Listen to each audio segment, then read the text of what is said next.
Good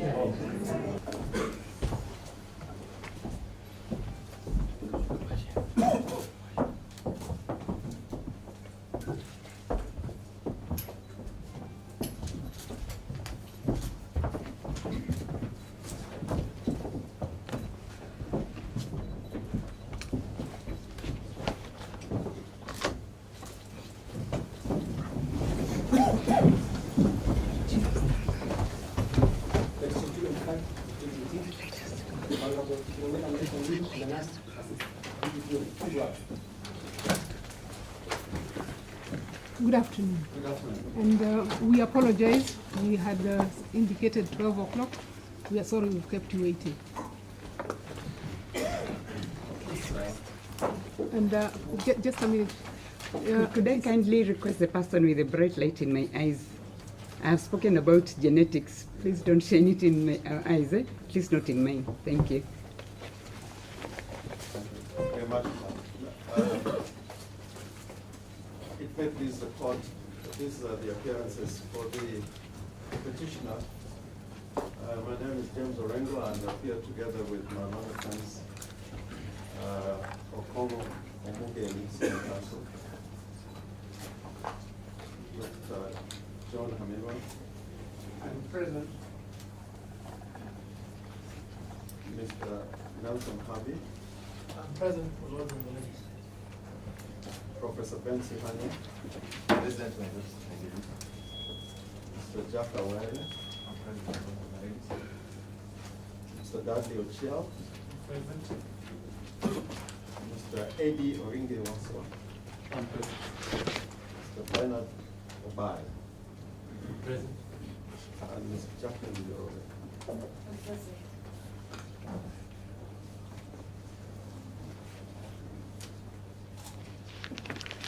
And my other friend, I apologize, Ms. Soweto. I'm present. For the amicus, we have Mr. Charles Mungela. Present, my lords, my ladies. And for the interested party, Mr. Morris Kimuli. Present. Mr. Justice Munyidia. Present, my ladies. Jennifer Mutua, Ms. Present. Ms. Joan Mati. Present. And Mr. Chen Obinga. With the permission of the respondents, my friend Ms. Dorcas Uguro, SPP, Mr. Alexander Muteti,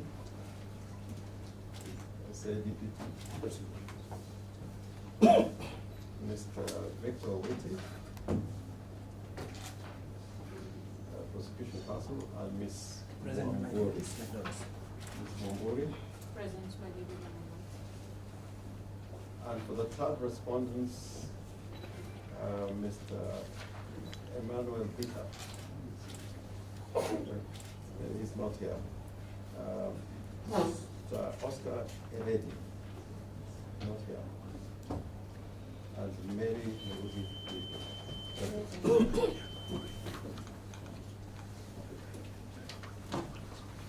In the hands of the courts. Thank you. We have the judgment ready. It is a long document, and we hope you would understand if we did the introduction and went into the analysis to save on time. We hope that is agreeable to all.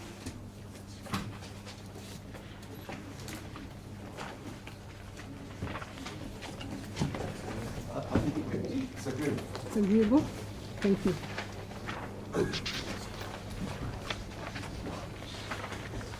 So by a petition dated 29th of August 2018, the petitioner, Honorable Philomena Mwilu, moved this court against a backdrop of charges that had been instituted against her and the interested party in Nairobi Chief's Magistrates, SEC number 38 of 2018, Republic versus Philomena Mwilu, and another. The petitioner had been arrested on 28th of August 2018 on the basis of investigations by the second respondent. She was presented before court for plea on the same afternoon. The plea was deferred to the 28th day of August 2018. On the day scheduled for plea, however, the charges were not read out to the petitioner following an application by her counsel for deferment of plea on the basis that a petition had been filed before the High Court challenging the actions of the first and second respondents. This is the petition now before us for determination.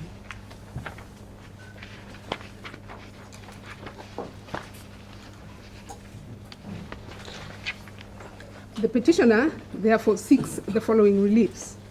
1, a declaration be and is hereby issued that investigations on the petitioner by the DCI and the DPP's institution of criminal proceedings against the petitioner in criminal case number 292 of 2018, Republic versus Philomena Mwilu and Stanley Muluvi, Kiima violates her constitutional rights, is an abuse of the court process, and therefore unlawful, null, and void ab initio.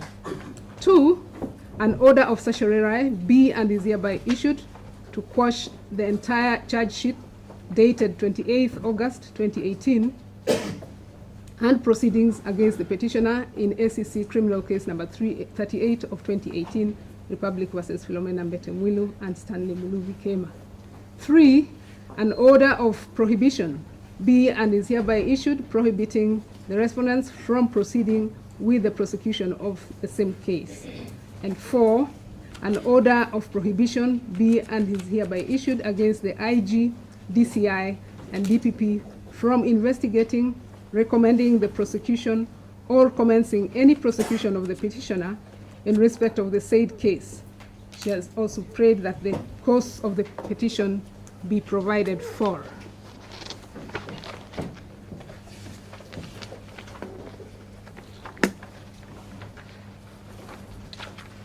We have considered the pleadings of the parties, their respective submissions, and the authorities that they rely on. We note that the petitioner alleges violation of her constitutional rights under the provisions of Articles 27, 28, 47, and 50 of the Constitution, and contends that the charges against her are based on an ulterior motive with a view to removing her from her position as the Deputy Chief Justice. The respondents counter that the charges are brought in the enforcement of the criminal law in good faith, that there is no intention to remove the petitioner from office, and the charges are premised on solid evidential and legal basis considerations. Having considered the petition and the matters raised before us, we believe that the following issues arise for determination. 1, whether there is a factual or legal foundation for the charges against the petitioner. 2, whether the DCI and DPP followed due process in initiating the charges against the petitioner. 3, whether the DPP has acted in contravention of Articles 157(11) of the Constitution. 4, whether the DCI and DPP have encroached on the mandate of the EACC. 5, whether the comments by the DPP amounted to trial by media. 6, whether the intended prosecution of the petitioner amounts to an attempt to remove her from office in contravention of the constitutional process for removal. 7, whether prosecution of the petitioner should await a decision of the JSC. 8, whether there has been a violation of the petitioner's constitutional rights in the initiation of the charges against her. And 9, whether the court can grant orders to the interested party in this petition. I will hand over to the next judge to read the next portion. Before we enter into an analysis of the above issues, we begin by reiterating that this is a constitutional petition in which the petitioner alleges violation of constitutional rights. Underlying all the issues identified above and the petitioner's challenge to the exercise of the powers of the DPP and DCI is a contention that these actions infringe upon or will result in the infringement of our rights guaranteed under the Constitution. It is therefore prudent to consider first the burden that is placed upon a party who alleges violation of constitutional rights under Article 22 of the Constitution and who seeks redress from the court in respect of such violations. It has been established in various decisions by our courts that a person who seeks redress under the Constitution must state his or her claim with precision and demonstrate with the provisions of the Constitution that have been violated, infringed, or that the matter of the alleged violations. This principle was established in the case of Wanarita Karim Njeru. We all know it. I'm not going to read that because this is the quote here.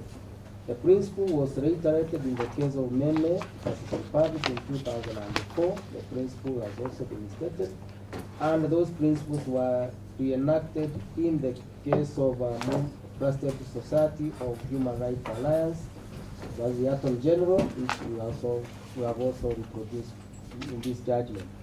In Mumo Matemu was the Trusted Society of Human Rights Alliance and others. The Court of Appeal, we affirmed those principles in the Anarita case, and we have restated them in this judgment. Salon quote.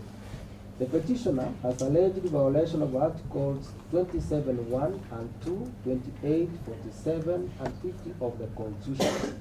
Article 27 guarantees to everyone the right to equality and freedom from discrimination. The provision relevant to the present matter are as follows. Article 27(1), every person is equal before the law and has the right to equal protection and equal benefit of the law. Equality includes the full and equal enjoyment of all rights and fundamental freedoms. Article 28 provides every person has inherent dignity and the right to have that dignity respected and protected.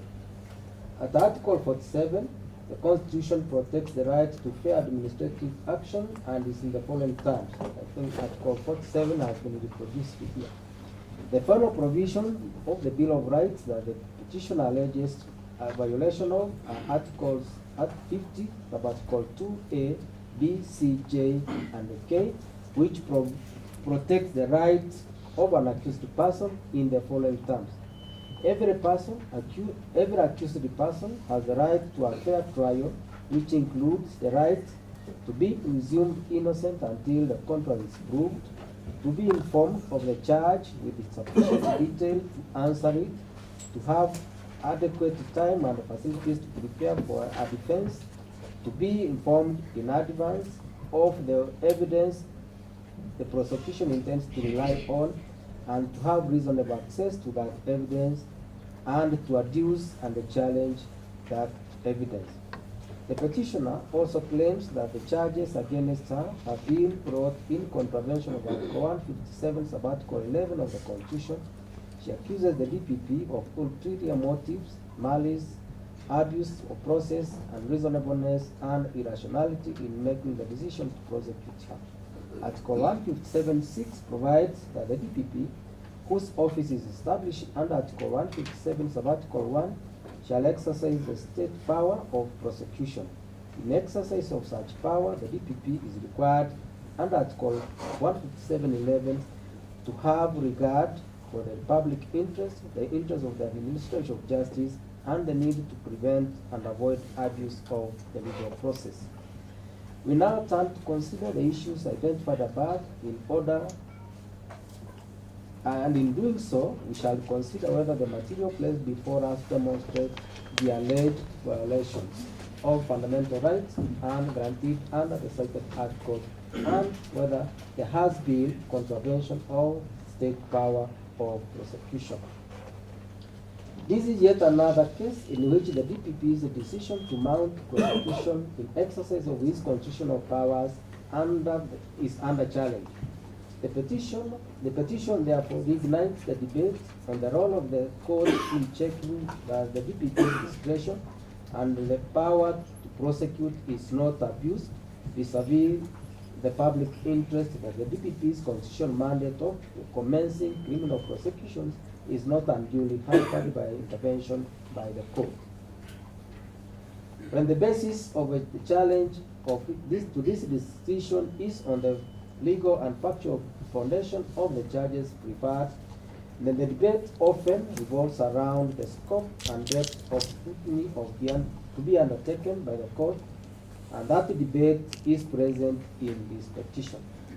Not surprisingly, the opposing side to this petition do not agree on the approach which the court should take. We are urged by the petitioner not only to interrogate the process in which the charges were brought, but also to the merits of the decision to mount the prosecution. The court is asked to take a cue from the holding of the majority in the Court of Appeal decision in Njuguna S. Ndungu, by the Ethics and Anti-Corruption Commission, that in matters of this nature, the court is enjoined to make tentative and objective findings in the legality of the charge, on the legality of the charges and the prospect of a conviction. An approach that, though not a trial, involves a scrutiny of the proposed evidence in the context of relevant law. The DPP, DCI, and the AG, on the other hand, call for a more restrained examination. They contend that the court's power to prohibit prosecution should be exercised sparingly and in the clearest of cases. We are beseeched to remain the neutral arbiter and refrain from making orders that amount to an unnecessary fetter on the DPP in the discharge of his constitutional mandate.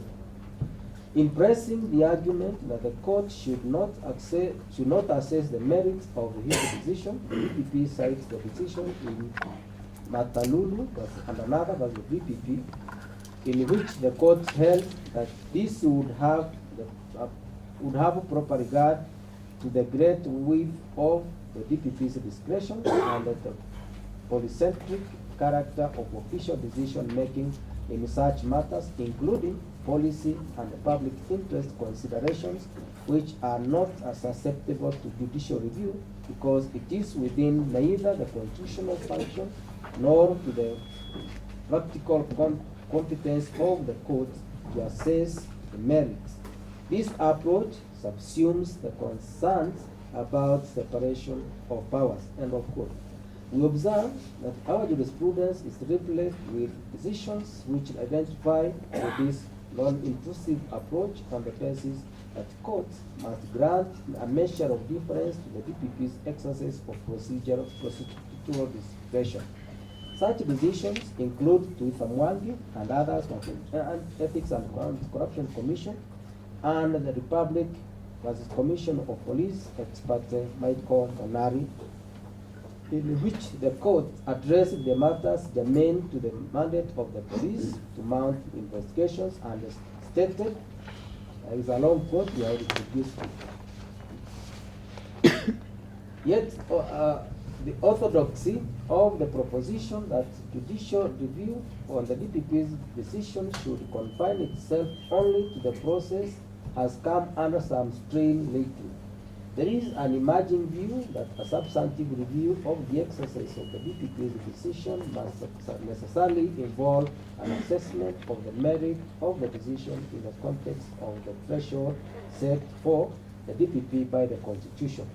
In this regard, the decision of Onguto J in the Republic versus the Electoral Prosecution and another expert Patrick Kogola Onyango and others becomes handy, and we have reproduced a long quote of that decision.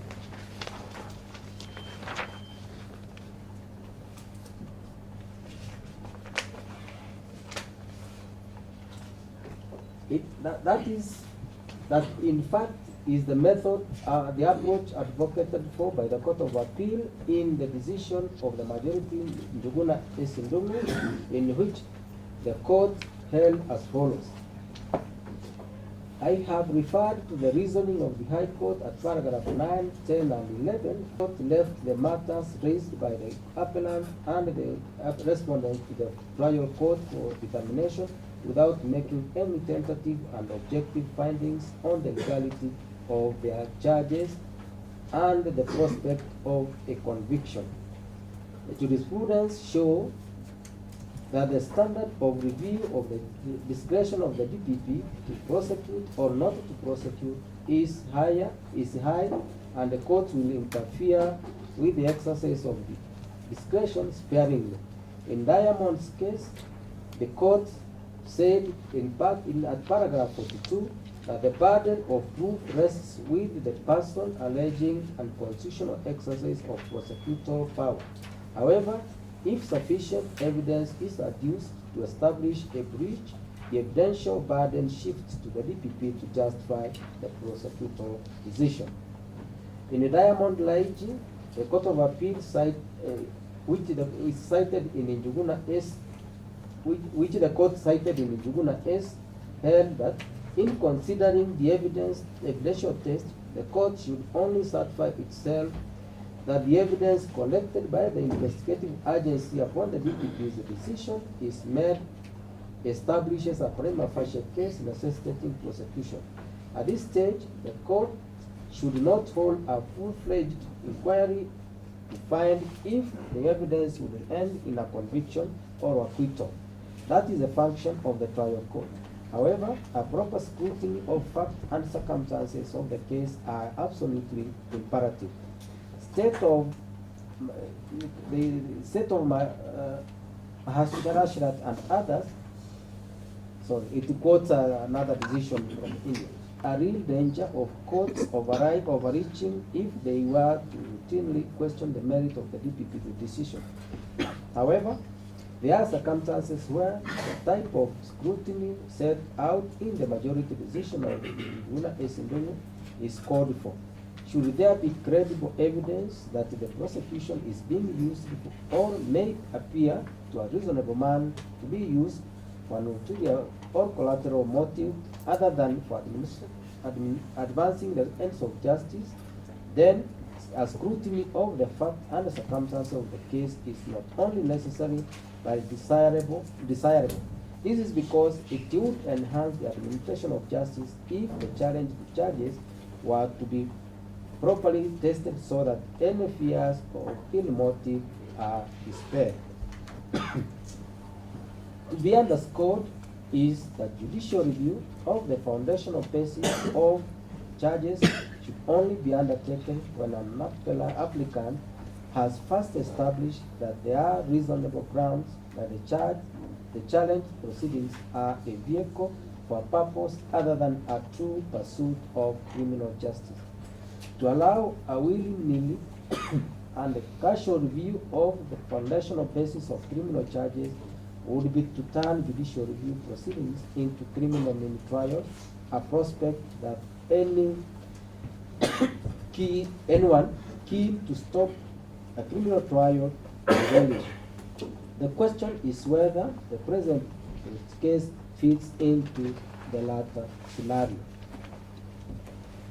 At the very heart of this petition is the allegation that the charges against the petitioner fall into a pattern of retaliatory action by the executive against the judiciary following the majority decision of the Supreme Court that annulled the August 2017 presidential election. It is not disputed that soon after that decision, the President made public utterances in respect to the court judgment. He said of the judiciary, "We shall revisit this thing, we clearly have a problem." The respondents do not deny that these very public remarks were made by the head of state, the head of executive arm of government. The petitioner asserts that events which followed reveal a systematic and sustained effort to carry out reprisals against the judiciary as an institution and the majority judges in that decision. She takes the view that the commencement of the prosecution against her is part of this scheme, and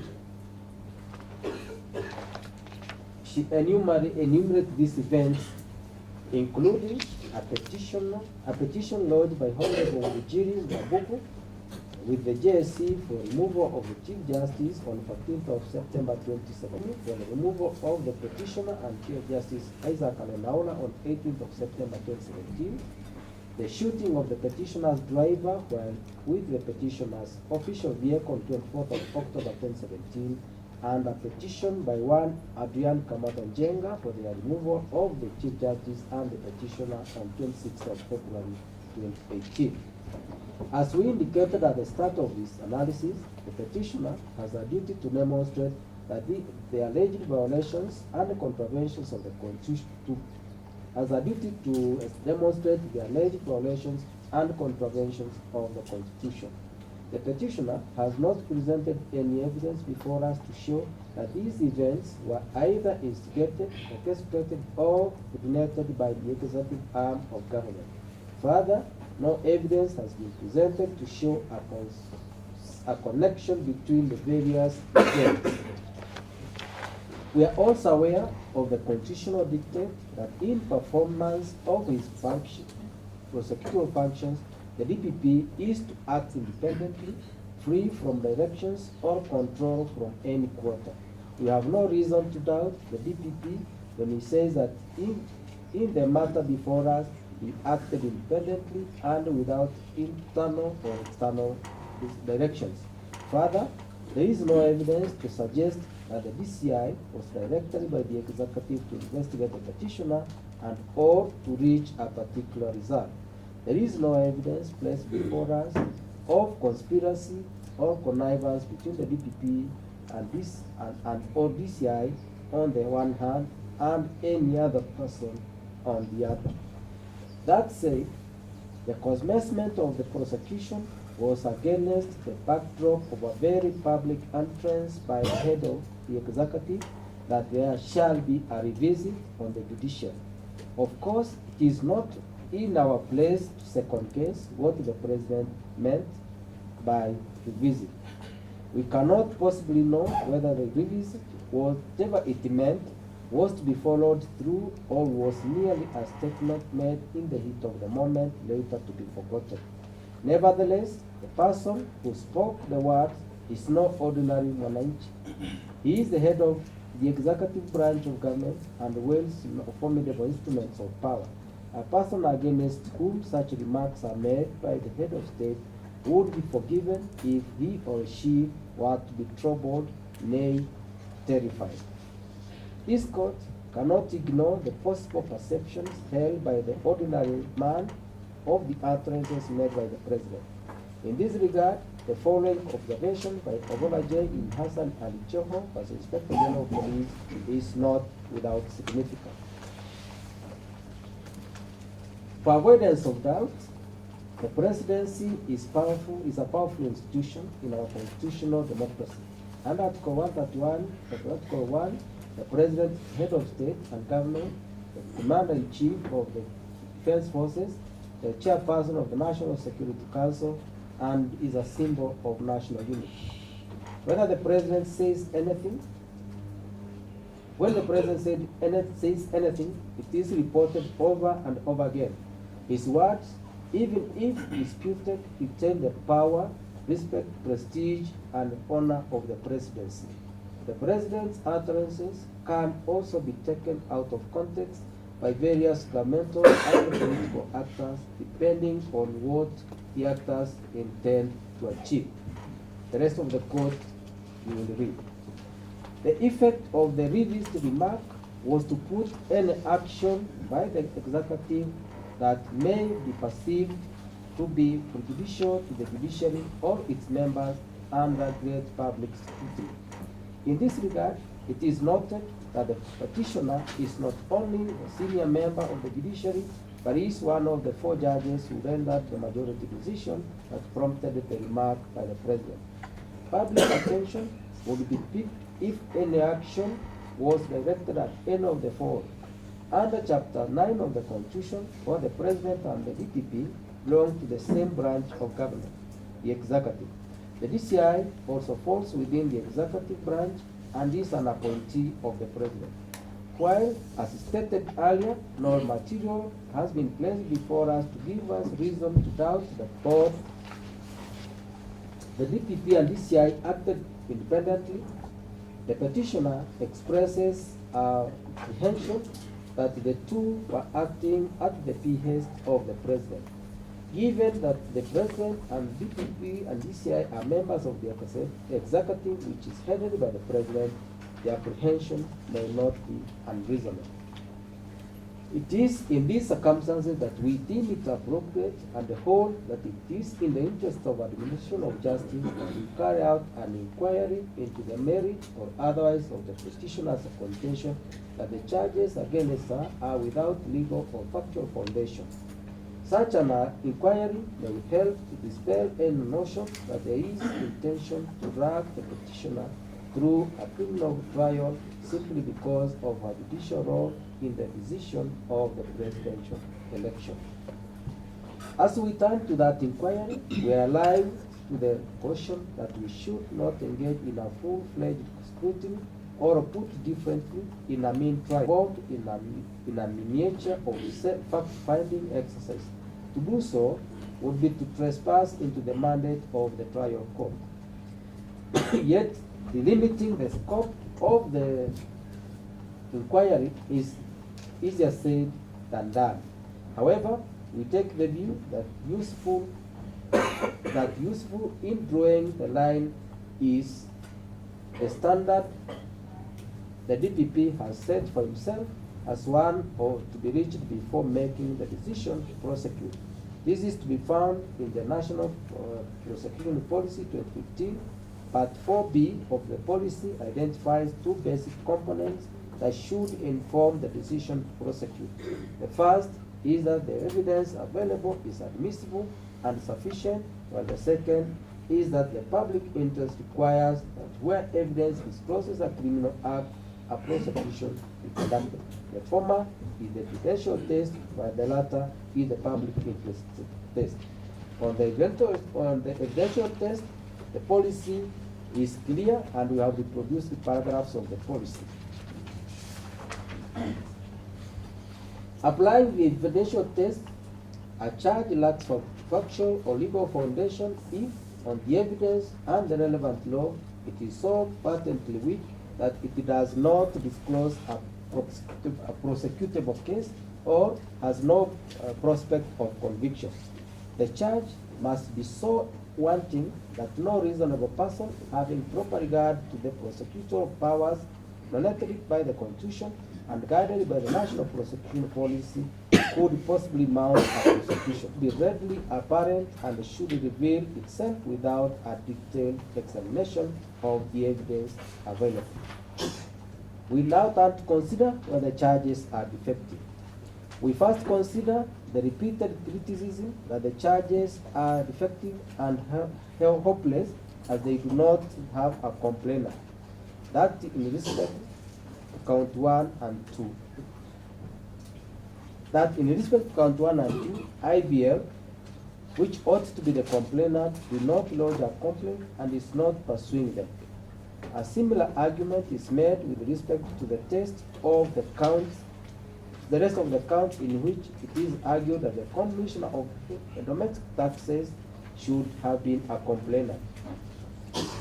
What we need to consider is who a complainant is in the context of our criminal justice system.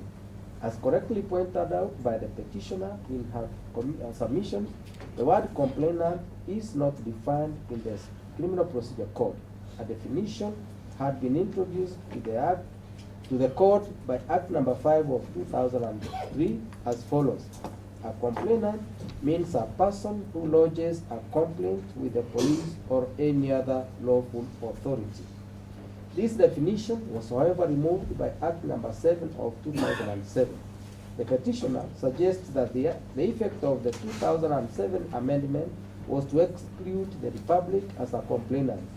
If the argument by the petitioner is that the victims of the crime are not named as complainants in the charge sheet, then the question of who a complainant is has been settled in the case law, including the Republic, to mean the Republic. The Court of Appeal determined this question in its decision in Kamau John Kinyanjui v. Republic, where it is stated who the complainant is, who is the complainant in the criminal trial is the victim of the crime. It posed a question whether a complainant should be the victim of the crime. We start from the first principle, and on that basis, we cannot help but observe that all criminal prosecutions in Kenya, whether they be instituted by a private person or by the Attorney General, are always headed Republic. That is the Republic of Kenya versus the accused person. It is the Republic which undertakes the prosecution of a crime on behalf of the victim of the crime, and in doing so, the Republic is acting on behalf of all Kenyans. You will read the rest of the quote. You can also see the Court of Appeal decision in Roy Richard Delirema and another versus the Republic, and the High Court decision in the Republic versus Ethics and Anti-Corruption Commission versus ex parte Stephen Sanga Barrio on the same issue. It appears, however, that the petitioner's argument is that the investigations were initiated without the victims of the crime lodging a complaint with the state. If that is their contention, then the provisions of the National Police Service Act are relevant. In this regard, Section 35 of the Act sets out the following as the functions of the Directorate of Criminal Investigation. We have reproduced those functions. To detect crime is to discover the existence of a crime. As long as it is for reasonable and probable cause, the DCI is empowered to investigate crime. A victim did not initiate the process. In that event, the Republic, through the DCI, becomes a complainant to the charge role. If the victims of the crime charge are the public, then the DCI and the DPP would be obliged to investigate and initiate prosecutions, respectively, should the evidence disclose the commission of offences. As observed by the Court of Appeal in Kamau John Kinyanjui, stated above, if the issue of pursuing punishing crime was to be left to the victims of such crimes, there will be the question of whether the victims, such as in the present case, where the victims are said to be bank customers, KRA, and therefore the general public would be in a position to take up the matter. We agree with the DPP that if we were to constrict the word complainant to a victim or institution that has suffered loss, we risk many crimes going without detection, investigation, or prosecution of recrimination or self-incrimination or victimization. Others could simply be different or cynical. This perhaps is why whistleblowing is encouraged and protected in the fight against corruption and crime generally. It is therefore our finding that charges are not efficient simply because the supposed victims are not the complainant. Next judge will take over. We now turn to consider charges. In count one, the petitioner is charged with the offense of abuse of office, contrary to Section 46, as read with Section 48 of SECA. That is the Anti-Corruption and Economic Crimes Act. It is alleged that between 15th August 2013 and 23rd October 2013, at IBL headquarters in Westlands, Nairobi, being a person employed in the public service as a judge of the Court of Appeal, used the said office to improperly confer a benefit to herself of Kenya shillings 12 million. The petitioner admits receiving the sum of Kenya shillings 12 million from IBL. This amount was credited to her account on the 23rd of October 2013. It is common ground that the petitioner utilized the money by withdrawing it in cash in tranches whose details we have set out earlier in this judgment. The petitioner's assertion is that the advance was a loan granted to her as a customer of the bank and has been fully repaid by the 30th of December 2015. The repayment being in 2 installments of Kenya shillings 10 million on 26th of November 2014 and Kenya shillings 2 million on the 30th of December 2015. It is not disputed that the money advanced to the petitioner was not only unsecured but also granted at no interest. Mehbooba Shamji, Peter Nzuki, and Naeem Shah, who are all employees of IBL at the material time, recorded statements in support of the charge. The gist of their statements is that the facility was unusual, not only because no interest was charged and no security was obtained, but also because, one, there was no written request or application by the petitioner.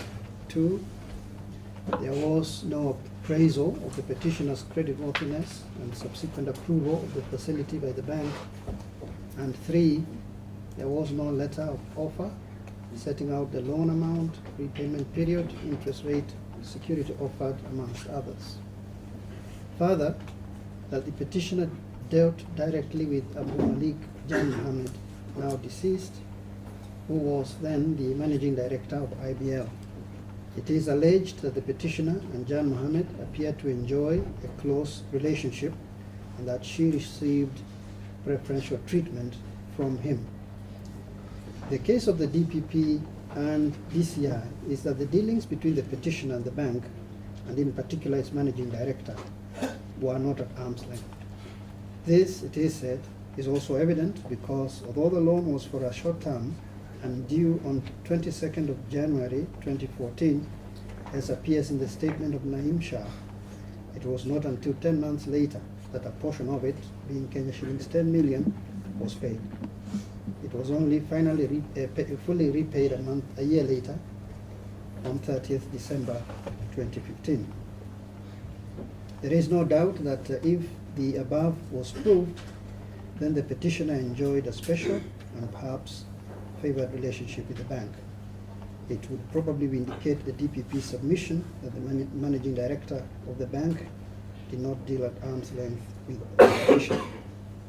Count 1 is founded on sections 46 and 48 of the ASECA section, while section 46 reads abuse of office. A person who uses his office to improperly confer a benefit on himself or anyone else is guilty of an offense. There are two ingredients of the charge of abuse of office. One, the person must have used a public office to improperly confer something to herself or himself. Second is that the thing conferred must be in the nature of a benefit. In the present case, if it is established, as alleged by the proposed witnesses, that it was unusual for borrowers to be granted interest-free facilities, then an interest-free loan to the petitioner could amount to a benefit to herself. The benefit would have accrued notwithstanding that the loan was fully repaid. That, however, is not the end of the matter for the prosecution, because the evidence available must also disclose that she obtained the benefit by improperly using her office as a judge of the Court of Appeal. The petitioner obtained the credit when she was a customer of the bank. On the material before us, we are able to sketch out the following sequence of events. 1. On 15th August 2013, the petitioner applied for a loan facility of Kenya shillings 70 million. 2. 8 days later, on 23rd August 2013, the loan application is approved. 3.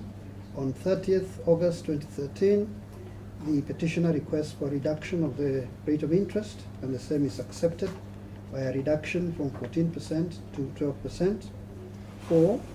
The petitioner accepts the letter of offer for a loan of Kenya shillings 60 million on 6th September 2013, and 5. On 23rd October 2014, the sum of Kenya shillings 12 million is dispersed to her. The petitioner has offered the context in which she obtained the unsecured and interest-free loan. She explains that it was to enable her to make part payment of the deposit on the properties she was to buy using the approved loan. Yet the question that remains crucial to us is how far we can go in examining the charges and the merits of the evidence, as to whether her explanation that it was a loan granted in the ordinary course of business or whether this was done as a favor because of her existing relationship with the bank in anticipation of bigger business for the bank, or whether she intimidated or coerced the bank officials into granting the facility, or whether it was on account of her public office, and whether or not it is possible to divorce her personal status from the position she held in the context of the transaction, are matters to be determined in detail at a different forum. But the DPP has demonstrated is that given the rather unusual circumstances in obtaining the loan which we have enumerated above, the questions posed are not trivial. In the circumstances, we are constrained to find that there was a factual and legal basis to prefer the charge of abuse of office. We turn to consider count 2, in which it is alleged that on 12th January 2016, at IBL headquarters, the petitioner, jointly with the interested party, and with the intent to defraud, induced Mahmoud to execute a discharge of charge for LR numbers 3734/202 and 3734/209, being securities for a loan for Kenya shillings 60 million, advanced to her on the pretext that a substitute security of LR number 3734/1129 would be provided. This charge revolves around an undertaking given by the interested party on 12th of November 2015. At that time, the petitioner owed IBL money on account of a long-term loan of Kenya shilling 60 million disbursed on 9th February 2015, and a short-term loan of Kenya shilling 60 million disbursed to her on the 6th of July 2015, which is on the letterhead of Mutunga and Company Advocates, is dated 12th November 2015, and we have set it out verbatim in the judgment. The undertaking was given when IBL was under receivership, having been placed under statutory management on 13th October 2015. On 16th November 2015, Mahmoud was appointed as receiver manager of IBL in place of Mr. Gatere. In his statement, Mahmoud states that he acceded to the petitioner's request and approved the release of titles to LR numbers 3734/202 and 209. It is not disputed that the titles were personally collected by the petitioner on the 12th of January 2016. It is also Mahmoud's contention that the interested party was under a duty to register a replacement charge over LR number 3734/1129 in place of the two titles. It is not contested that instead of being charged in favor of IBL, LR number 3734/1129 was sold to a third party. As at 16th July 2018, the petitioner owed the bank a sum of Kenya shillings 43,098,489.48. In her supplementary affidavit, sworn on the 13th of September 2018, the petitioner gives her version of how the matter evolved and avers as follows. We have set out paragraph 26 of that affidavit, which says, before the registration of the charge of a property LR number 3734/1129, I personally approached the receiver manager, Mahmoud, with the proposal that 1, I be allowed to sell the property instead of charging it and utilize part of the sale proceeds to reduce the then outstanding long-term loan. 2, that I pay any balance outstanding thereafter from the proceeds of sale of another property for which I was looking for a purchaser. 3, upon the sale of 3734/1129, I reduce the liability on the long-term loan.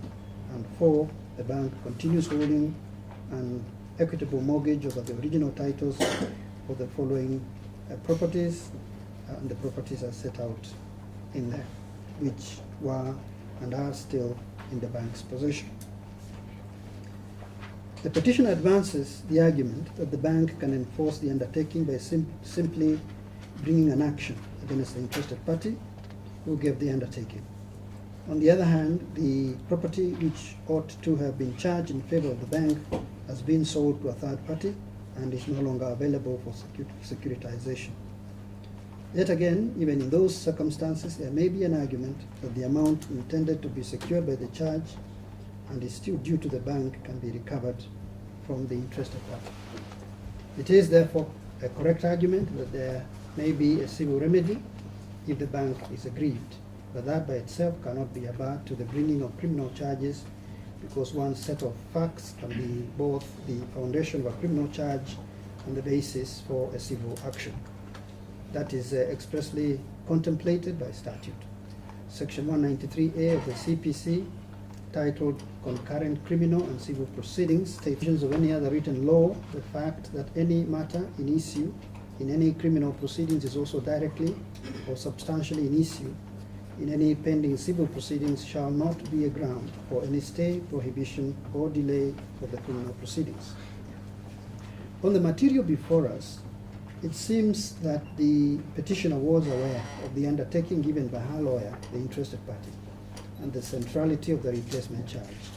She, however, states that there was a subsequent arrangement between herself and Mahmoud, the receiver manager, in which the latter is said to have given a go-ahead to the sale of LR number 3734/1129. If that is true, then there can be no sustainable case against the petitioner.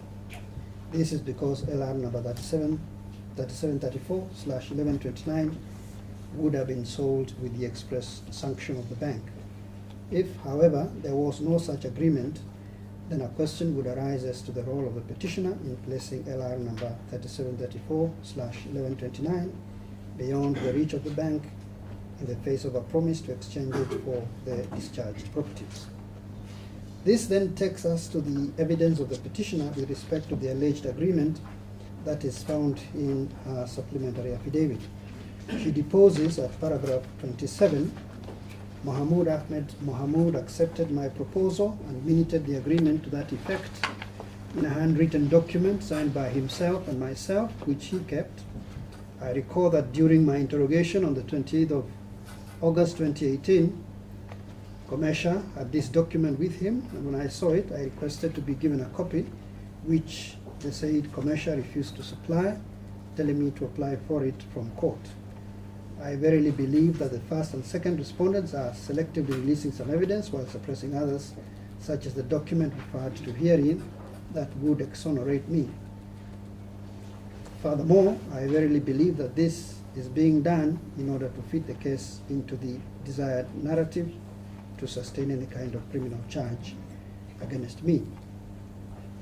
We note that neither CP Motsefu, in brackets Commercia, nor Mahmoud responded to these allegations, and the others uncontroverted.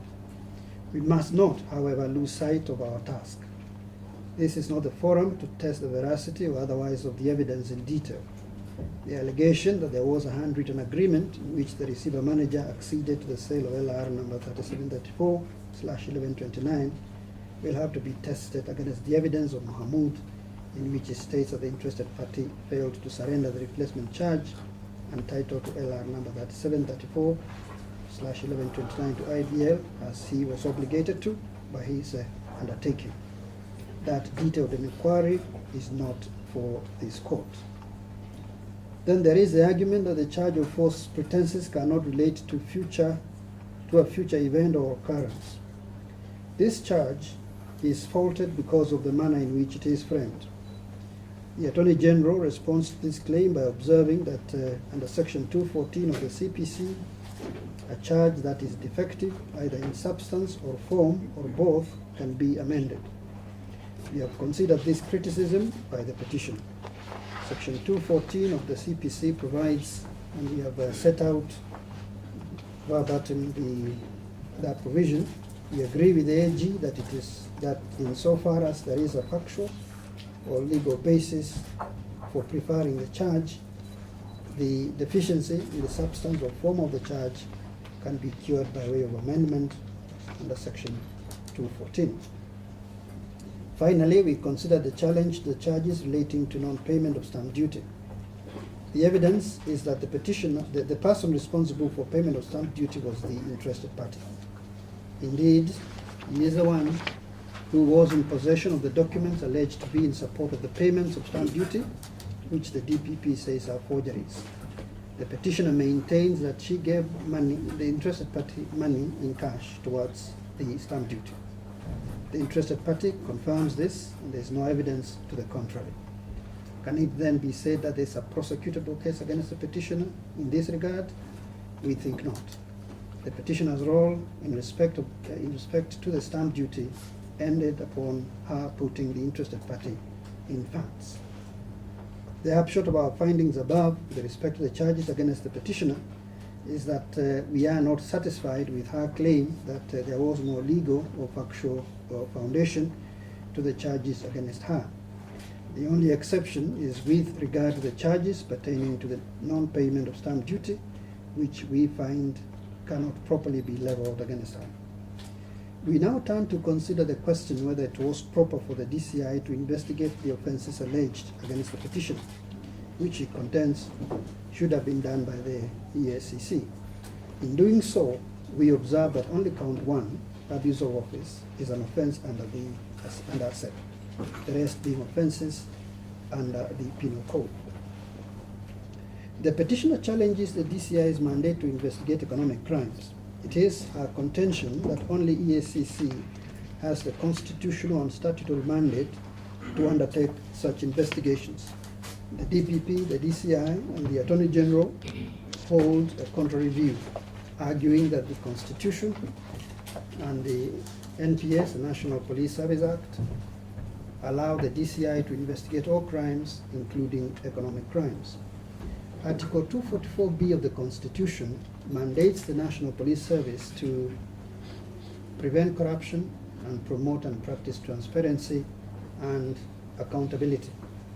The Directorate of Criminal Investigations, which is headed by the DCI, is established under Section 28 of the National Police Service Act 2011 and is placed under the direction, command, and control of the Inspector General of the National Police Service.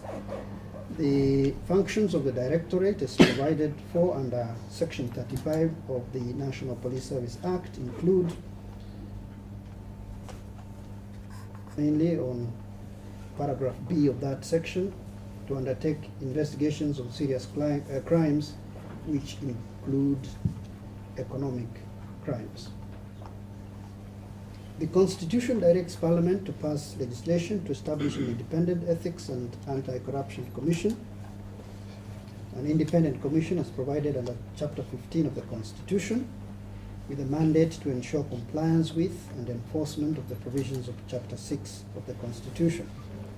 In obedience to Article 79, Parliament enacted the EACC Act, which established the EACC, whose mandate is spelled out in Section 11 of that Act to include investigation and recommendations to the DPP, the prosecution of any acts of corruption, bribery, economic crimes, violation of codes of ethics, or other matters prescribed under the Act, a SECA, or any other law legislated under Chapter 6 of the Constitution.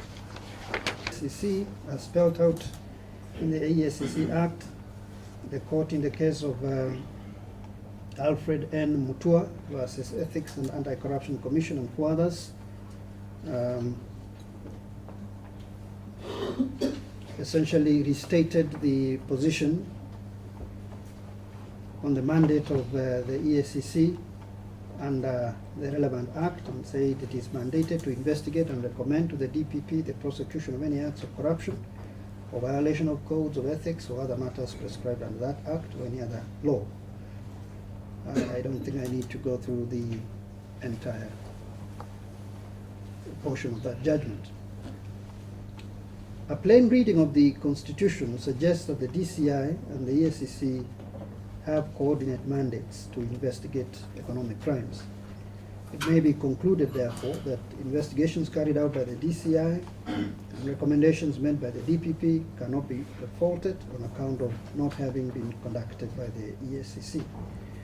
With regard to economic crimes, the DPP can act on the outcome of investigations, whether they are carried out by the DCI or the EACC.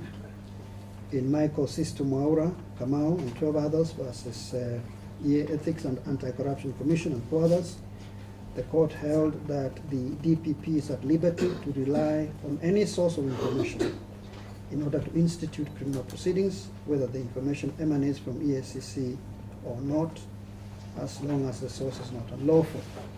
The question is whether the fact that the DPP relied on investigations from one agency and not the other in any way infringes the rights of an accused person to non-discrimination and equal benefit of the law.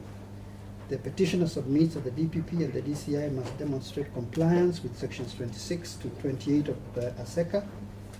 They should, in any event, show how the order made on the 22nd of June 2018 in miscellaneous application number 2225 of 2018 related to IBL in receivership and the petition. In the absence of that, the entire investigations, recommendations for prosecution, and the charges related to the transactions with the bank must be declared null and void ab initio and quashed. We then have set out the provisions in section 26 of ASECA and also section 27 and 28 .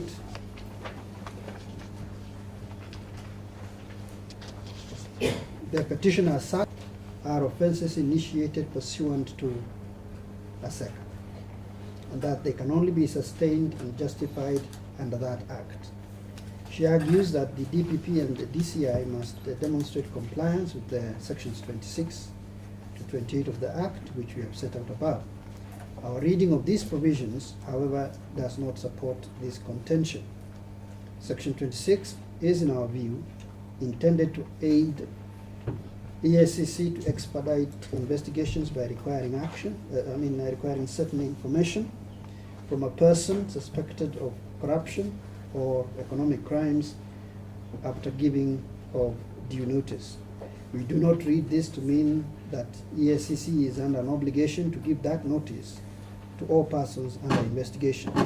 The effect of section 27 is similar to that of section 26, but with respect to third-party associates of a person suspected of corruption or economic crimes.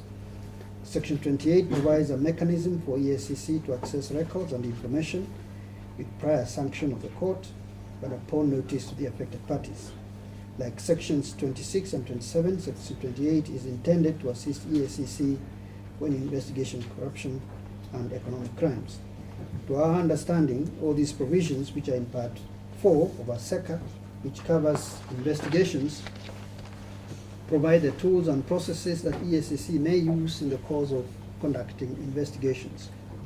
We do not understand the sections to impose an obligation on EACC to use a particular method of investigation, and whether or not the provisions are applied will depend on the circumstances of each case. We are not satisfied, therefore, that the charges against the petitioner can be impugned for non-compliance with sections 26 to 28 of ASECA. In this case, the investigations were undertaken by the DCI. The powers under sections 26 to 28 of ASECA, the exercise of which we have found is not mandatory, are reposed in the EACC.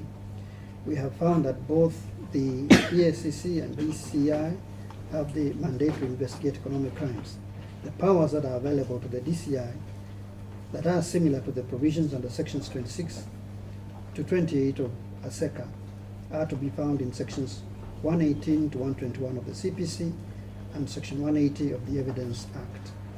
We believe from the depositions of the DCI, which are confirmed by the petitioner in her supplementary affidavit, that these are the provisions that were invoked and applied in miscellaneous application number 2225 of 2018, which ultimately led to the investigation of the petitioner's account. Next, we consider the effect of investigation pursuant to the orders made in miscellaneous application number 2225 of 2018. The petitioners argued that the DPP and the DCI should show how the order made on 22nd June 2018 in miscellaneous application number 2225 of 2018 related to her and IBL in receivership. We have considered the order in question and note that it was addressed to the manager, KCB Bank Kenya Limited. It relates to an account for Blue Nile East Africa Limited held in that bank. From the statement of Mahamud, was served with an order of the court which states allow the DCI to investigate accounts domiciled at IBL through miscellaneous application number 2225 of 2018. He was requested for the bank's loan books and thereafter for 10 client loan files, including the petitioners, a request he complied with. The only order shown to this court is the one directed to KCB, which relates to the account of Blue Nile East Africa Limited. That being the case, it can be safely concluded that there was no order authorizing the DCI to investigate the petitioner's accounts at IBL. It follows, therefore, that the investigation into the petitioner's accounts was not sanctioned by any court, and such evidence was such evidence as was obtained would appear to be illegally obtained evidence. What would be the implication of that apparently false stand on the part of the DCI? Article 50 sub-Article 4 provides as follows, that is of the Constitution. Evidence obtained in a manner that violates any right or fundamental freedom in the Bill of Rights shall be excluded if the admission of that evidence would render the trial unfair or would otherwise be detrimental to the administration of justice. In its decision in Nicholas Randa Owano Obinja versus Judges and Magistrates Vetting Board, the Court of Appeal considered the issue of illegally obtained evidence. It's a long quote, but we have highlighted a portion where in the case of Karuma son of Kamiu versus the Queen, where the court said that the test to be applied both in civil and criminal cases in considering whether evidence is admissible is whether it is relevant to the matters in issue. If it is admissible, and the court is not concerned with how it was obtained. Our courts have not defined what amounts to otherwise detrimental to the administration of justice within this exclusion rule. But a similar provision in the South African Constitution was discussed in the South African case of Gomende versus S. The appeal concerned evidence obtained as a result of an unlawful search in violation of the right to privacy. Again, it's a long decision. What we've highlighted in this decision is what the South African court had to say on the effect of otherwise evidence that is otherwise detrimental to the administration of justice. But the court said the provision plainly envisages cases where evidence should be excluded for broad public policy reasons beyond fairness to the individual accused. On the rule that there is no automatic exclusion of illegally obtained evidence is as shared in other jurisdictions. In our view, the determination of the question whether to exclude illegally obtained evidence on the basis that it will render the trial unfair is a matter within the jurisdiction of the trial court. However, there is a broader question of whether the illegally obtained evidence is otherwise detrimental to the administration of justice, which is an issue that as a court dealing with a petition alleging violation of constitutional rights, we are under an obligation to consider. This is a duty that takes us beyond examining the question of fairness to this petitioner and to the question whether there could be greater public policy implications arising from the conduct of the DCI. The DCI in this matter obtained an order to examine an account in KCB Bank belonging to Blue Nile East Africa Limited. In the course of examining the account, the subject of that order, he may have stumbled on information that somehow led him to the petitioner's accounts in IBL. If at that point he had reasonable cause to investigate the petitioner's accounts, he had the option of accessing those accounts by invoking the aid of the provisions of sections 118 to 121 of the CPC and section 180 of the Evidence Act. Instead, the DCI appears to have misrepresented to Mahmoud that the order in miscellaneous application number 22225 of 2018 empowered him to access and investigate accounts in IBL, including the petitioners. The petitioner is the second highest ranking officer in an arm of government, the judiciary. The DCI obtained access to her accounts on the basis of a misrepresentation by using a court order that was not obtained in respect of her accounts. There is thus demonstrated a clear violation of the petitioner's right to privacy guaranteed under Article 31.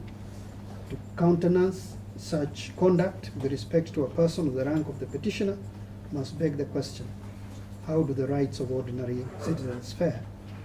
In our view, the conduct of the DCI in this respect was so egregious and objectively unreasonable and deliberate that to allow reliance on any evidence obtained as a result would be detrimental to the administration of justice. We shall advert to the implications of this finding later in the judgment. A related issue is whether conduct of investigations can constitute violation of rights. In our view, it would be within the mandate of an investigative body to receive complaints and to investigate them. Such bodies or entities cannot be faulted for acting on the complaints, as in so doing, they would be acting within their constitutional and statutory duty. It was stated in Josephat Colley Nanok and another versus the Ethics and Anti-Corruption Commission that by undertaking investigations, an investigating entity does not violate any constitutional rights, and that violation of rights may only occur in the manner in which the investigative mandate is executed. In that event, the petitioner would be under an obligation to demonstrate that his or her rights have been violated by the manner of investigation and attendant processes. With regard to the process or manner of the conduct of investigations, the court in the case of Josephat Colley Nanok went on to consider what an investigation process might entail. It stated that the person, the subject of the investigation, should be entitled to fair administrative action, so that before a decision is taken for the prosecution of the suspect, the investigative agency must observe that person's right by granting him or her an opportunity to respond to the allegation. It would be, as a matter of course, a preliminary inquiry conducted internally before the formal investigation, and that it should be at the formal investigation stage that the suspect would be entitled to be heard. The court cautioned that it ought not set standards for review of complaints or of matters warranting investigation, and suggested that courts should guard against interfering with the investigative mandate of agencies by prescribing investigative procedures. It stated that what courts should look out for should be condemnation of a person before he or she has had an opportunity to be heard and to respond to the charges leveled against him or her. In the instant case, the question would be whether the manner in which the investigations were conducted by the DCI, insofar as affording time to the petitioner and the interested party to respond to the allegations against them, in any way infringed on their rights. Their principal complaint is that they were not heard in the course of the investigations, but when investigations were conducted, and that the decision to prosecute them was arrived at before they were afforded a fair hearing. They aver that their statements were taken in a perfunctory manner and as a matter of mere formality, as at the time of their recording, the DPP had already made a decision to charge them. The petitioner and the interested party were confronted for the first time on the allegations on the 27th of August 2018, when they were required to record statements. The petitioner requested for time to access the relevant documents and was given until the following day. She elaborates the events of the 28th of August as follows. At about 9:30 a.m., she was called out of a meeting at the Supreme Court building and informed that the DPP and the DCI needed to see her. At 10 a.m., The DCI came to the boardroom where she was with an intention to arrest her. She recorded a statement under inquiry at 12:30 p.m. She was subsequently arrested at 1:30 p.m. and taken to the DCI headquarters for further interrogation and then to court at about 4:30 p.m. The interested party states the officers from DCI went to his office on 27th August 2018 and took his files and documents. Eventually, they moved him to the DCI headquarters the same day, where he was kept waiting until about 8 p.m. when he was required to record his statement. As he did not have his files, he simply stated that he had nothing to say. The following day, on 28 August 2018, he was joined by his lawyer at about 2 p.m. when the police provided him with some of his files and documents, and he was able to record his statement at about 5:30 p.m.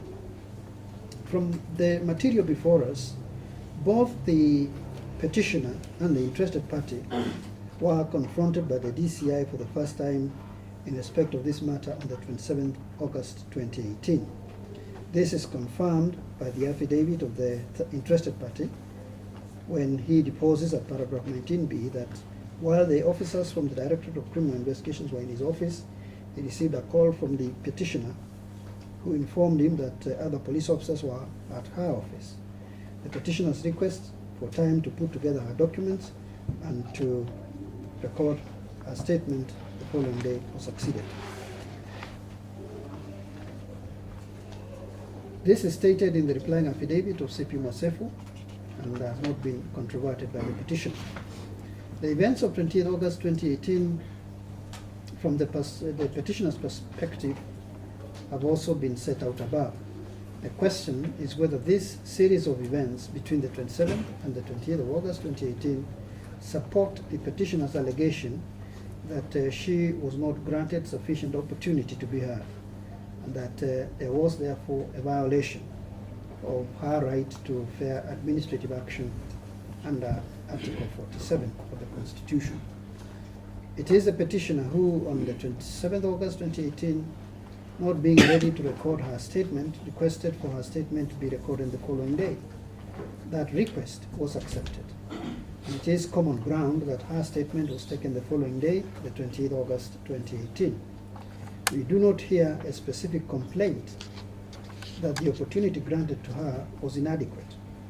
Instead, the petitioner deposes at paragraph 61 that her statement was taken by the investing officer on 28th August 2018 on the directions of the first respondent, in what for all practical purposes was a mere perfunctory exercise towards charging me, irrespective of whatever explanation I had to give on the facts militating against the institution of the said added.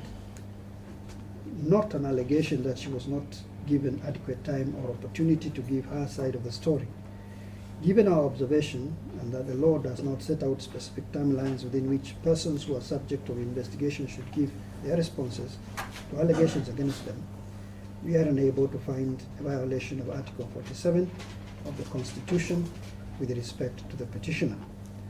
However, even in the event that we were in error in our analysis and conclusions on this point, we do not believe that that would be sufficient ground to bar a prosecution.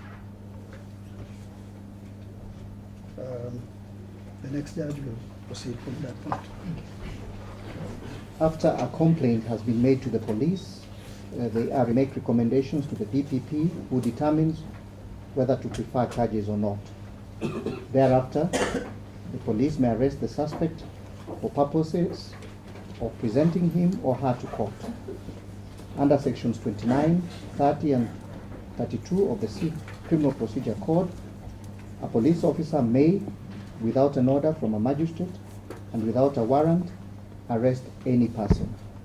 Under section 29, a police officer can arrest without warrant if the persons are suspected of committing cognizable offenses. Cognizable offense is defined under section 2 of the Criminal Procedure Code as an offense for which a police officer may, in accordance with the first schedule or under any law for the time being in force, arrest without warrant.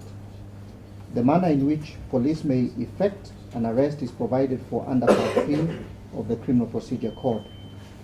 The general provision in Section 21 is that the arresting officer may touch or confine the body of the person arrested unless he submits by word or action to the arrest.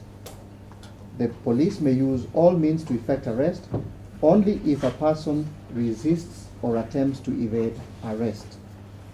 In addition, there are guidelines on the manner of effecting arrests in subsidiary legislation. Under Section 10 of the National Police Service Act, the Inspector General is empowered to issue and document service standing orders. Chapter 15 of the National Police Service Standing Orders issued pursuant to this section makes provision for the manner of effecting an arrest. Standing Order number 1.2 provides for arrests in general, while number 4.1 is in respect of arrests of persons in the public service, and we set out those provisions. We believe that the design of the protocols set out in those provisions is to avoid embarrassing the government institution and disrupting its operation. It may also be intended to respect the dignity of the office occupied by the officer concerned. Implicit in this petition is the question whether the petitioner, as a judge, should have been accorded a different manner of arrest from that of an ordinary person.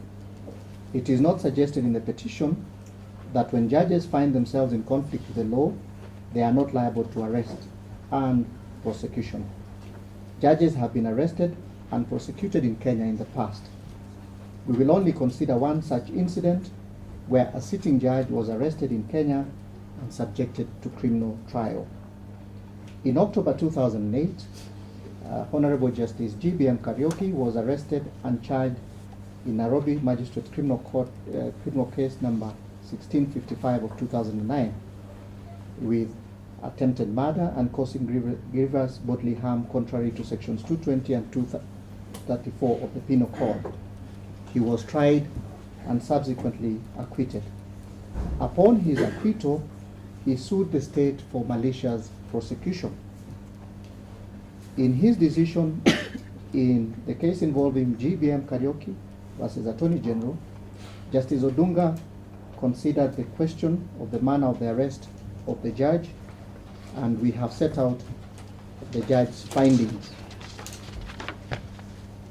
The court then considered the manner in which the arrest had been effected as it emerged from the defense witnesses, and he observed, you read the decision, that it was done in what the judge described as commando style. The judge concluded his analysis as follows. It is therefore my view that in effecting arrest, the same must be done in a manner that accords with the suspect, his right to dignity, and unless there are reasons to believe that the arrest is likely to be resisted, to assemble a whole battalion in order to effect arrest of a judge as opposed to a most wanted criminal or a terrorist, with the result that the unnecessary publicity is thereby aroused, may well be evidence of malice. In South Africa, the same standards are applicable. A judge, like any other citizen, can be arrested and charged with a criminal offense. We have given the example in the case of Motata versus S, in which the court considered the question of a manner in which a judge should be arrested. The case concerned Judge Motata of the High Court in South Africa, who was arrested, charged and prosecuted before a regional court in Johannesburg for contravening the provisions of the relevant South African traffic law that prohibited driving a motor vehicle while under the influence of intoxicating liquor. At the time of his arrest, he refused to alight from his vehicle when requested to do so by the police, and used foul language against the complainant, whose wall he had damaged. The police had to handcuff him in his vehicle and lift him out of it. He was convicted and sentenced. On appeal, the conviction and sentence was upheld. In India, judges can be arrested and prosecuted, and we have discussed this with the case of the Supreme Court of India, Delhi Judicial Service Association, which we have set out and invite you to read. The Kenyan jurisprudence has not developed guidelines similar to the ones from India set out above with regard to the arrest of judicial officers. We hold the view, however, that the position stated in the case of GPM Karaoke versus Attorney General underscores the requirement that the manner in which police conduct arrests, whether of judicial officers or any other person, must accord with constitutional principles, which include the presumption of innocence and the preservation and protection of the dignity of the individual guaranteed under Article 28 of the Constitution. While the petitioner complains about the manner of her arrest, she has not demonstrated how it breached her right to dignity. We note that the DPP and the DCI went to the Supreme Court building and informed the Chief Justice about the intended arrest, and there is no evidence that there was any form of mishandling of the petitioner. On our analysis of the facts in this case, the Constitution and the National Police Service Standing Orders, local and persuasive jurisprudence from other jurisdictions set out above leads us to the conclusion that the manner of arrest of the petitioner was in accordance with the law and did not subject her to humiliation or embarrassment in violation of Article 28. I then turn to consider whether the media publicity violated the petitioner's right to a fair trial, to the presumption of innocence, fair trial, and equality before the law. The petitioner argues that there was an ulterior motive and malice at the heart of the investigation and the prosecution against her. She refers to widespread media coverage of her intended and subsequent arrest and arraignment, which she attributes to the DPP and DCI. She contends that this publicity was deliberately orchestrated by the DPP and DCI even before she was made aware of the investigation. She bases this contention on the fact that information and documents that were only in their possession and which had no prior access to, and which she had no prior access to or knowledge, were being leaked to and published by the media. She laments that this was intended to create the impression in the mind of the public that she was guilty. She argues that the adverse publicity violated her right to the presumption of innocence and the right to fair trial. The petitioner refers specifically to the public statement by the DPP issued on the afternoon of 28 August 2018, when she was still at the Directorate of Criminal Investigations headquarters prior to her arraignment.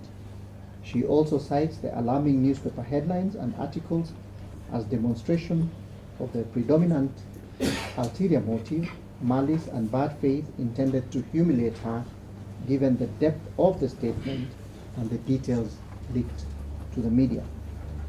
The DPP denies the petitioner's allegations. He points out that Article 34 of the Constitution guarantees freedom of the media and the right to receive and disseminate information. He contends that this right can only be limited as contemplated under Article 24. It is his position that the case has generated considerable publicity because of the petitioner's office. He further argues that he and the DCI have no control over the media and are not responsible for any reports emanating from the media on the petitioner's case. He contends that in any event, adverse publicity cannot influence the mind of the trial court. We have considered the arguments of the petitioner and the response by the DPP and the DCI. We have also perused the pleadings as well as the annexures. It is true that just before the petitioner arrest, the Daily Nation newspaper published a number of articles on the investigations and later on the petitioner's arrest. It is also true that the DPP issued a statement and addressed the media on the petitioner's impending arrest and prosecution. He gave a detailed statement on the nature of the investigation and the justification for the decision to arrest and prosecute the petitioner. It is not disputed that the investigation and subsequent arrest of the petitioner attracted intense media publicity given the office she holds. It is also true that when criminal cases get wide pre-trial media coverage, particularly of adverse kind, it creates the perception of tension between the public's right to information and freedom of the media under Article 34 on the one hand, and the individual's right to fair trial under Article 52 of the Constitution on the other. We use the term perception of tensions deliberately. This is because the question of the effect of adverse pretrial publicity on the rights of an accused person have been considered in various decisions in our courts. One example is the Republic versus Attorney General and three others, ex parte Kamlesh Patni, where the court discussed the issue and held that the Constitution guarantees freedom of the media, freedom of expression, and where applicable, the right of access to information, and limitations to the exercise of these rights, and therefore media freedom can only be limited as prescribed in Article 24 of the Constitution. Similarly, in the case of William S.K. Ruto and another versus the Attorney General, the court observed that a criminal trial is conducted by qualified, competent, and independent judicial officers who are not easily influenced by statements made to the press, and that courts are able to rise above such publications and utterances. In its decision of Republic versus DPP and another ex parte Kamani, the court found that there was no allegation of a risk that as a result of the adverse publicity generated, the applicant's right to fair trial was threatened, and there was no allegation against the trial court. What emerges from these decisions is that in a criminal justice system such as ours, in which the trial is conducted by a judicial officer as opposed to trial by jury, the pretrial publicity or any media publicity cannot influence the mind of the trial court, which is manned by a competent and independent judicial officer. Such publicity would not be deemed to be in violation of the right of an accused person to the presumption of innocence and the right to fair trial. That is the position in this petition. Turning to another area, at the commencement of our analysis, we indicated that the articles of the Constitution that the petitioner had alleged infringement or contravention of. These are Articles 27, 28, 47, 52A, B, C, J, and K, as well as Article 157.11. The infringements and contraventions alleged to have occurred due to the initiation of the investigations, the manner in which the investigations were carried out, and the decision to prosecute. It has been argued that the entire process from investigation, decision to prosecute, and the manner of arrest, and the media publicity surrounding the investigation, arrest, and arraignment violated the petitioner's constitutional rights as enumerated above. However, as emerges from the analysis above, we found that there was factual and legal basis for the prosecution in respects to counts 1 and 2. Further, that contrary to the petitioner's assertions, the charges were not defective for lack of a complainant, as the Republic through the National Police Service is a proper complainant. We have also found that the media coverage and the publicity did not affect the petitioner's right to a fair trial or infringe on her right to dignity, nor was there a violation of the right to fair administrative action guaranteed under Article 47 with regard to the period of investigation. Further, given the above findings, the decision of the DPP to prosecute and direct for the arrest and arraignment of the petitioner was not in contravention of Article 157, sub-Article 11. The decision was based on factual and legal basis, informing the charges, and was in accord with both the Constitution and the National Police national prosecution policy. While we are unable to find any irrationality or unreasonableness in the decision of the DPP to prefer charges against the petitioner, the question we pose is, does this mean that the pending criminal proceedings ought to proceed? The answer to this question must be in the negative. Whereas, on the material before us, we cannot fault the decision of the DPP to prosecute the petitioner in respect of counts 1 and 2, the same cannot be said about the conduct of the DCI. We have held that the manner in which the DCI obtained access to the petitioner's accounts at Imperial Bank was through acts of misrepresentation and misuse of a court order that rendered the evidence thereby obtained and which formed the bedrock of the charges against the petitioner illegal in a manner that is detrimental to the administration of justice. The DCI violated the petitioner's right to privacy contrary to Article 31 of the Constitution. While this violation was not pleaded by the petitioner, we deem it critical to assert that in light of Article 54, the conduct of the DCI was has irredeemably broken the foundation on which the criminal case against the petitioner was built, and the petition must to that extent succeed. I now invite Justice Mubi to. In the event that we are in error on the conduct of the DCI and its effect on the substratum of the charges against the petitioner. These are, first, the allegation by the petitioner that the intended prosecution is an attempt to remove her from office in contravention of the Constitution, and second, whether the DPP should await a decision of the JSC with respect to the allegations against the petitioner before proceeding with the prosecution. We'll consider the first issue, whether the intended prosecution is an attempt to remove the petitioner from office. The petitioner challenges her arrest and prosecution on the basis of her position as a judge and as a Deputy Chief Justice of the Republic of Kenya. She contends that the intended prosecution is an attempt on the part of the executive to remove her from office as part of the execution of the threat of the president that the decision of the majority in the presidential election petition shall be revisited.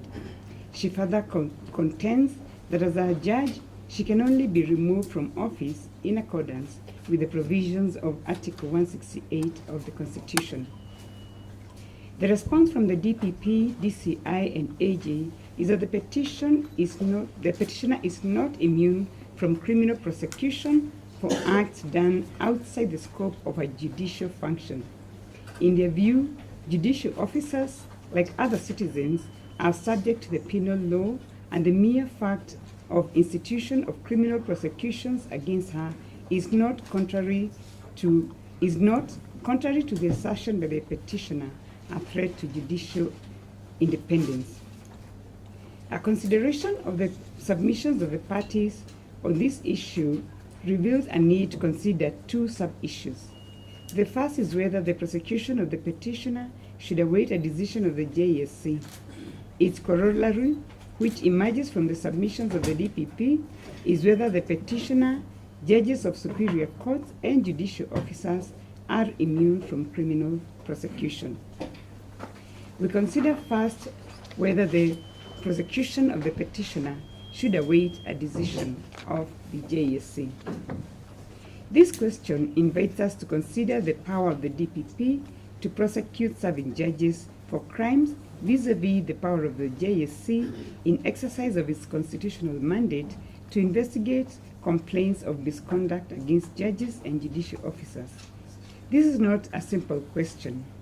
The response to it has serious implications for the independence of the judiciary and administration of justice.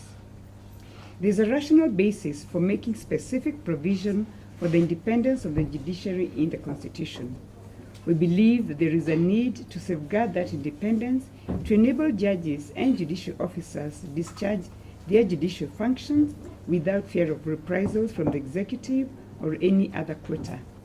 This is in line with the constitutional scheme on the separation of powers and checks and balances. Under Article 1(3) of the Constitution, the people of Kenya have delegated their sovereign power to the three arms of government, and we have set out the provisions of Article 3(1), in which sovereign power is delegated to the executive, parliament, and the judiciary. Chapter 10 of the Constitution vests judicial authority in the courts and provides the manner for the exercise of such power, and this is expressly provided for in Article 159, which states that judicial authority is derived from the people and vests in and shall be exercised by the courts and tribunals established by or under the Constitution. Judiciary has been recognized and underscored in our constitutional scheme, and we have cited the provisions of Article 160, which provides that in the exercise of judicial authority, the judiciary, as constituted by Article 161, shall be subject only to this Constitution and the law, and shall not be subject to the control or direction of any person or authority. The importance of the judicial independence and its implications for the rule of law cannot be overemphasized. It has also been recognized in various international instruments to which Kenya is a party that underscore the central place of such independence in ensuring the protection of human rights and the rule of law. We have cited in this regard the provisions of the Universal Declaration of Human Rights, which provides at Article 10 for the independence of the judiciary, as well as Article 14 of the International Covenant on Civil and Political Rights, which again talks about the independence, the importance of the independence of the judiciary. We have also set out the Bangalore Principles on Judicial Conduct, which underscore the centrality of judicial independence when it states in the preamble that, quote, a competent, independent, and impartial judiciary is likewise essential if the courts are to fulfill their role in upholding constitutionalism and the rule of law. We have cited several principles of these Bangalore Principles, which set out the manner in which the exercise of the duties of the judiciary should be conducted, and I will not read that.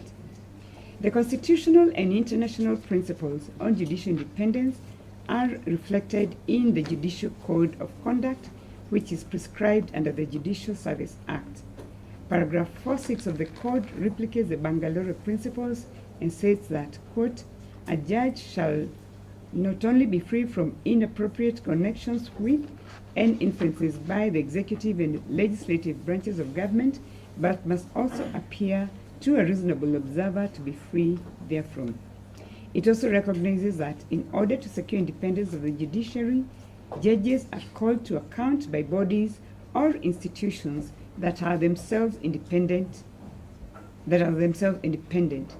In the preamble to the Bangalore Principles, it is stated that these principles presuppose that judges are accountable for their conduct to appropriate institutions established to maintain judicial standards, which are themselves independent and impartial and are intended to supplement and not to derogate from existing rules of law and conduct which bind the judges. We have noted that the people of Kenya were cognizant of the need for an independent institution, and in their views to the Constitution of Kenya, recommended an independent institution to receive and investigate complaints against judges and judicial officers and staff. These recommendations are contained in the final report of the Constitution of Kenya Review Commission, which we have, which was dated 10th of February 2005, at various paragraphs which is set out there. Under the Constitution, the JSC has been vested with power under Article 168 and 172 to deal with issues relating to misconduct by judges and judicial officers.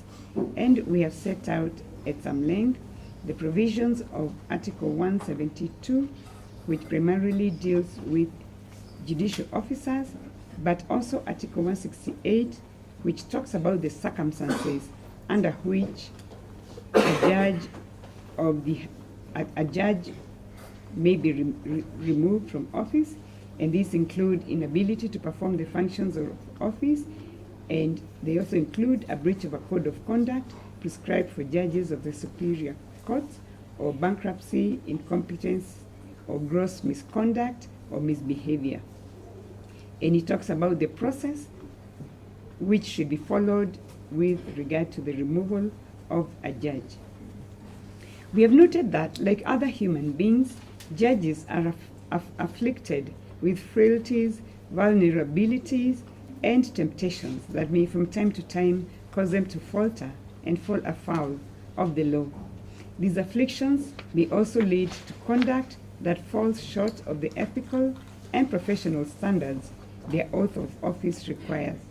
Such behavior may sometimes amount to criminal conduct, and at other times it may be misconduct that is in breach of ethical and professional standards. Sometimes, however, the line between criminal and ethical misconduct may be blurred. The question may then arise as to which process is appropriate to address the conduct of the judge or judicial officer, whether it is the criminal justice process of the state or the disciplinary process within the judiciary. And we seem to find ourselves in this position with regard to this petition. Happily, this situation is not peculiar to this jurisdiction. Other jurisdictions, some with legal systems and constitutions similar to ours, have had to grapple with the question. We begin with the position in the USA, and we are referred by the petitioner to an article by Stephen Gould titled Temporary Criminal Immunity for Federal Judges, in which he proposes a basis for temporary criminal immunity for judges as facilitating an independent judiciary. He notes that the scope of immunity for prosecution of federal judges is wide, and that public policy suggests that temporary criminal immunity for a sitting judge outweighs the detriment to society because it facilitates an independent judiciary. He concludes that the prosecution of a sitting judge, which effectively results in removal, violates the constitutional mandate of impeachment as the sole method of removal. We have cited certain passages from that article, which I will not read. Veeraswamy versus Union of India was also cited to us, and we've also set out the quotation from that, which the parties are familiar with.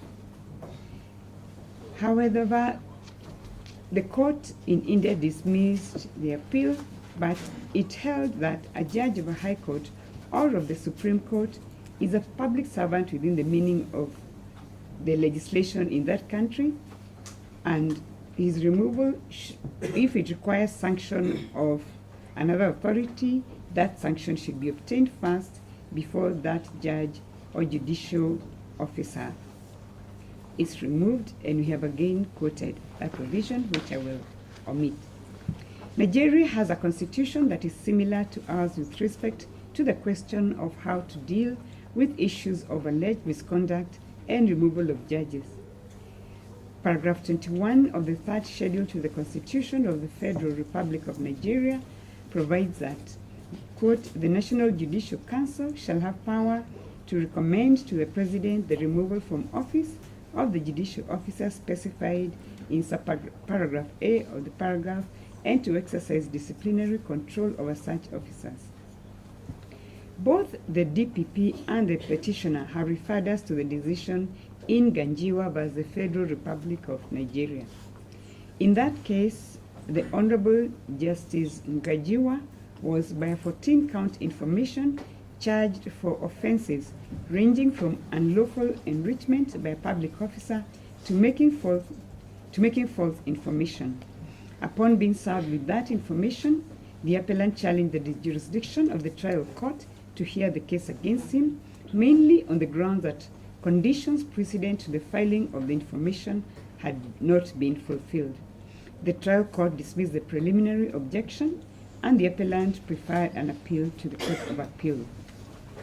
The issues before the appellate court were whether the trial court could validly exercise criminal jurisdiction over a sitting judicial officer while he was still occupying such office, without first satisfying the condition precedent of subjecting such judicial officer to the disciplinary process of the National Judicial Council as provided for in the Constitution.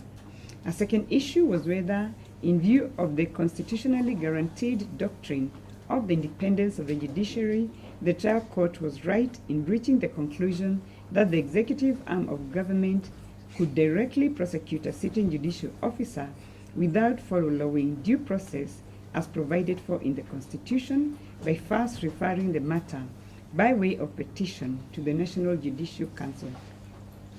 In its decision, the Court of Appeal held, and I'll quote this, whenever a breach of the judicial oath occurs, it is a misconduct itself, then the NJC is the appropriate body to investigate such breaches by the judicial officer. And if found to be so, such judicial officer shall face disciplinary action, and the NJC may recommend the removal of such a judicial officer to the appropriate authority, which is either the president in the case of federal judicial officers or the governor of the state. When this is done and accepted by the appropriate authority in compliance with the provisions of the Constitution, then the relevant law enforcement agent or agent is at liberty to make the said judicial officer face the wrath of the law.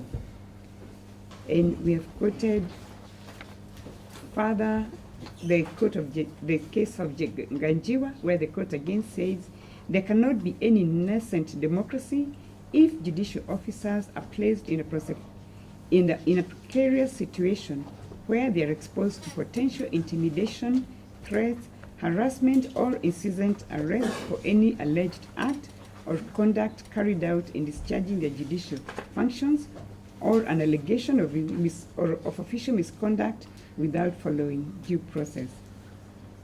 However, with respect to the distinction between matters which can be tried directly and those which need to be first referred to the National Judicial Council, the court stated, and I quote again, "It must be expressly stated that if a judicial officer commits theft, fraud, murder or manslaughter, arson and the likes, which are crimes committed outside the scope of the performance of his official function, he may be arrested, interrogated, and prosecuted accordingly by the state, directly, without recourse to the NJC. These classes of criminal acts are not envisaged and captured by the provisions of paragraph 21, part 1 of the Nigerian. If any judicial officer commits a professional misconduct within the scope of his duty and is investigated, arrested, and subsequently prosecuted by security agents without a formal complaint or report to the NJC, it will be a usurpation of the latter's constitutionally guaranteed powers under sections 158 and paragraph 2, part 1 of the third schedule, thereby inhibiting and interfering with and obstructing the NJC from carrying out its disciplinary control over erring judicial officers as clearly provided by the Constitution. And this will thus amount to a violation of the constitutionally guaranteed independence of the judiciary. I will leave the rest of that for now. From the above analysis, the following principles emerge. First, in the absence of an express statutory or regulatory provision requiring prior approval or sanction from another authority in order to prosecute a judge or judicial officer, the judge or judicial officer will face trial directly in the event that he or she is alleged to have committed an offense. However, and this is the second principle, where there is a specific legal framework for dealing with misconduct and the removal of judges, cases involving misconduct with a criminal element committed in the course of official judicial functions or so closely proximate or linked to the judicial office must first be referred to the body responsible and the disciplinary or removal process commenced. Implicit in the above principle is a third, that where acts of a criminal nature are committed outside the scope of official judicial functions, then the judge or judicial officer can be investigated, arrested, and prosecuted directly without recourse to the disciplinary or removal process. Thus, cases such as theft, fraud, arson, rape, or murder fall in this category.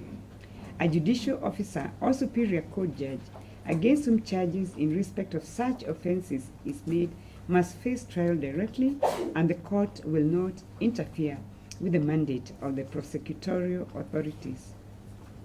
Which leads us to the auxiliary issue, to the main issue of whether judges and judicial officers should be tried directly by the state or should be subjected to the JSC process. This is whether superior court judges and judicial officers are immune from criminal prosecution. The answer to this has already emerged from the discussion above, and it is partly yes. In considering this issue, we bear in mind the words of the Privy Council in Sharma versus Deputy Director of Public Prosecution and others, which was cited to us by the DPP. I quote, "The rule of law requires that, subject to any immunity or exemption provided by law, the criminal law of the land shall apply to all alike.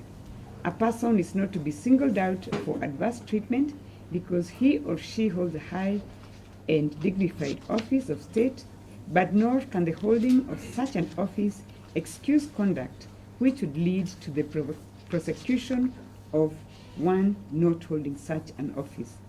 The maintenance of public confidence in the administration of justice requires that it be and it be seen to be even-handed. So the law does not make a distinction between prosecution of a suspect with regard to their designation or position or status in society. Indeed, under the Criminal Procedure Code, any person can be arrested and arraigned in court for prosecution arising from alleged criminal conduct. The Constitution provides limited immunity for judges and judicial officers in Article 160, Subarticle 5, which states, quote, "A member of the judiciary is not liable in an action or suit in respect of anything done or omitted to be done in good faith in the lawful performance of a judicial function." This provision is echoed in Section 6 of the Judicature Act, which we have also set out in the decision, and I will omit. The courts have, in several decisions, addressed their minds to what constitutes that immunity that is provided under Article 160, Subarticle 5 and the Judicature Act, and the rationale and scope considered whether or not it includes immunity from criminal prosecution. Generally, the courts have drawn the line between judicial immunity from civil in the course of judicial functions and immunity of judicial officers from criminal prosecution. We have set out various decisions in which this has been considered. Among them is Bellevue Development Company, in which the Court of Appeal considered a question in which judges of the High Court had been sued by a litigant who was dissatisfied with the decision that was made.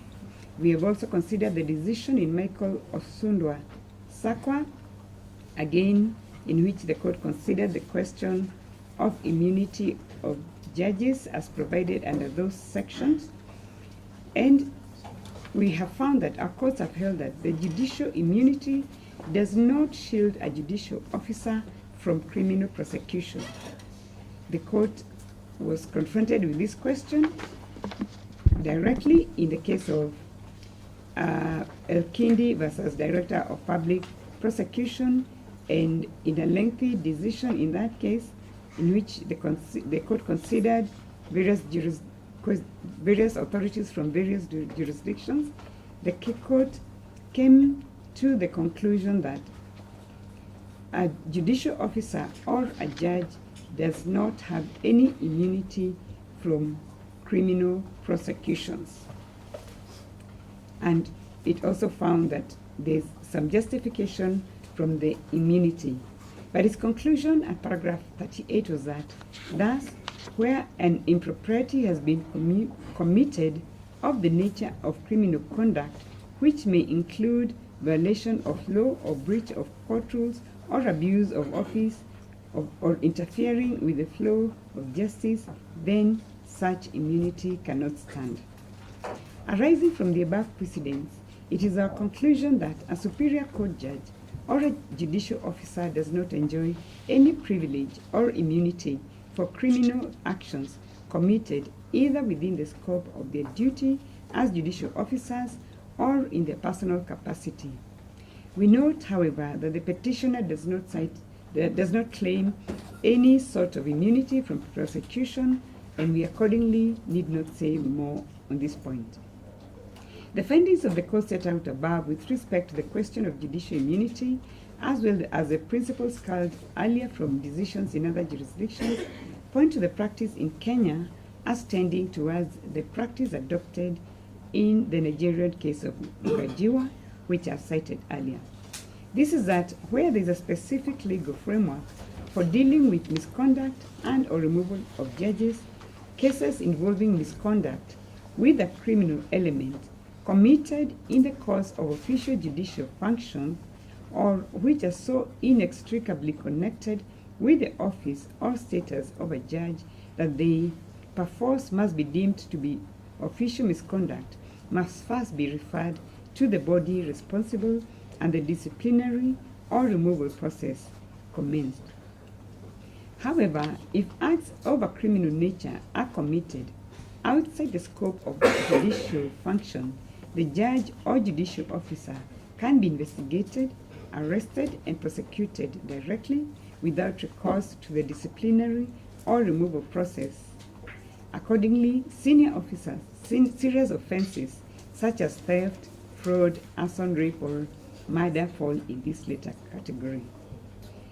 By way of illustration, we have mentioned the case of GBM Karaoke, who was arrested and charged the offense of attempted murder and causing grievous bodily harm, contrary to Section 220 in 2008. He was a sitting judge of the High Court at the time of the alleged offense and at his arrest and arraignment. While there was a removal process under Section 62 of the former Constitution, he was arrested, charged, and prosecuted directly without recourse to the removal process that was due to the nature of the offense charged. Under the provisions of Article 168(1) of the Constitution, one of the grounds upon which a judge may be removed from office is for gross misconduct or misbehavior. As stated earlier, such misconduct or misbehavior could be criminal in nature.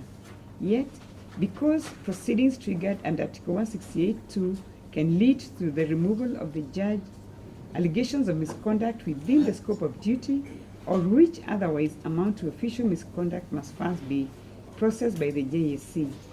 To allow allegations of that nature to be determined through a criminal trial without initial recourse to JSC would be to expose judges and judicial officers to the possibility of harassment and intimidation from executive agents in a manner that would be incompatible with the Constitution and inimical to the independence of the judiciary. The rationale for this approach is premised on the doctrine of the separation of powers and the principle of the independence of the judiciary, which is explained as follows in Ganjewa. Quote, any act or action by any agent of the executive arm of government that in any part of the federation which tends to or may be seen as an attempt to cow a vital component of the judiciary from performing its constitutional function as envisaged under the Constitution must not be encouraged or allowed if the tenets of democracy and the true and correct doctrine of separation of powers is to be entrenched. there cannot be any nascent democracy if judicial officers are placed in a precarious situation wherein they are exposed to potential intimidation, threat, harassment, or incessant arrest for any alleged act or conduct carried out in discharging a judicial function, or an allegation of official misconduct without following due process or procedure. We should emphasize that the fact that a judge or judicial officer may, in criminal offenses committed outside the scope of the judicial function, be arrested and charged directly does not bar the JSC from initiating disciplinary or removal proceedings. Prudence, though, would suggest that there should not be parallel proceedings on the same issue. Similarly, where a judge has committed judicial or official misconduct that discloses criminal elements, the DCI is not precluded from investigating and bringing evidence of such misconduct to the JSC for appropriate action under Article 168(2). We now turn to consider the facts of the present case in light of the above conclusions. The petitioner is a judge of the Supreme Court and the Deputy Chief Justice of the Republic of Kenya. At the time material to the charges that she faces, she was a judge of the Court of Appeal. The charges against her on abuse of office, if established, would also be in violation of the Judicial Code of Conduct. Count 1 is abuse of office contrary to Section 46, as read with Section 48 of the Anti-Corruption and Economic Crimes Act No. 3 of 2003. And the particulars we set out earlier are that between 15th August 2013 and 20th October 2013, at Imperial Bank Limited headquarters in Westlands, being a person employed in the public service as a judge of the Court of Appeal, improperly conferred a benefit to herself of 12 million shillings. Part 2 of the Judicial Code of Conduct sets out the rules of conduct and ethics for judges. On integrity, paragraph 6(4) states, quote, that a judge shall not use the judicial office to improperly enrich himself, herself, or other person.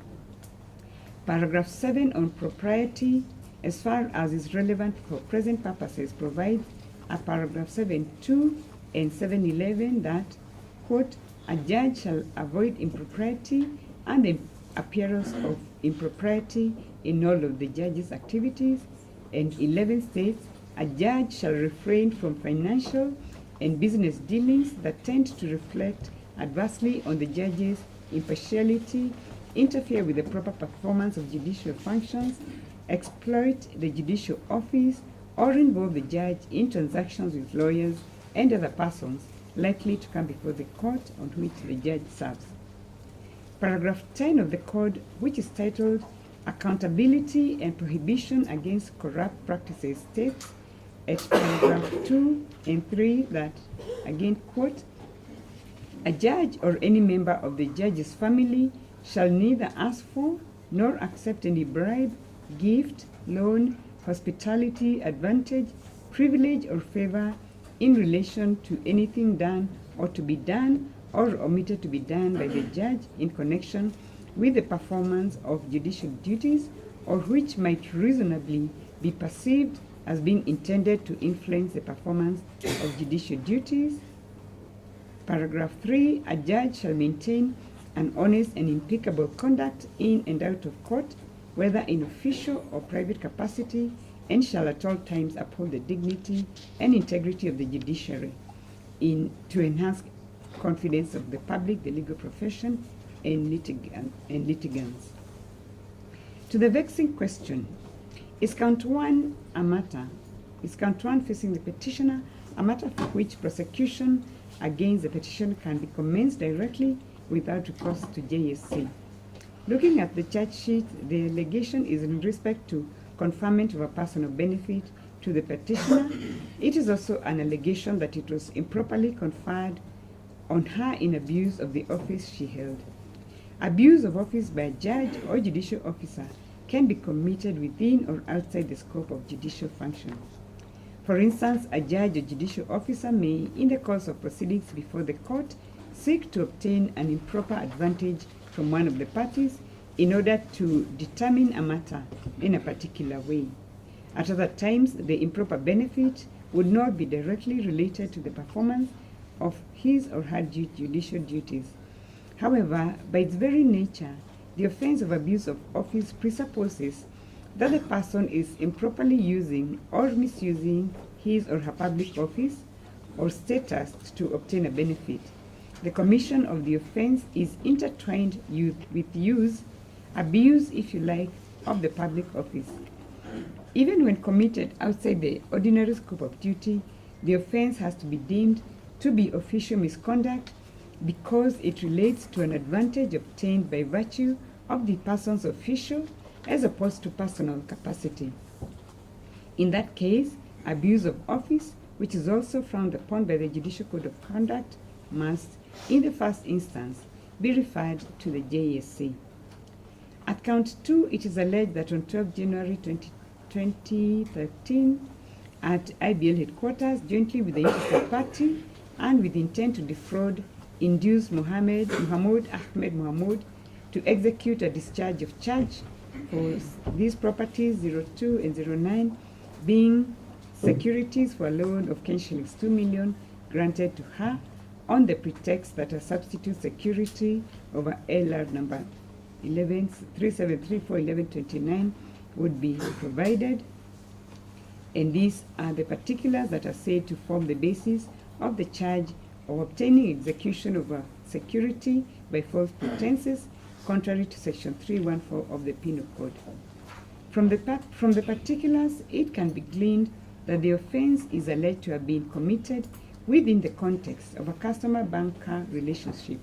It was therefore outside the scope of the petitioner's judicial duties and functions. Count 3 to 7 all relate to failure to pay stamp duty upon purchase of various properties. All these charges are for unlawful failure to pay stamp duty, to pay taxes payable to the KRA, contrary to section 45D as read with section 48 of ASECA.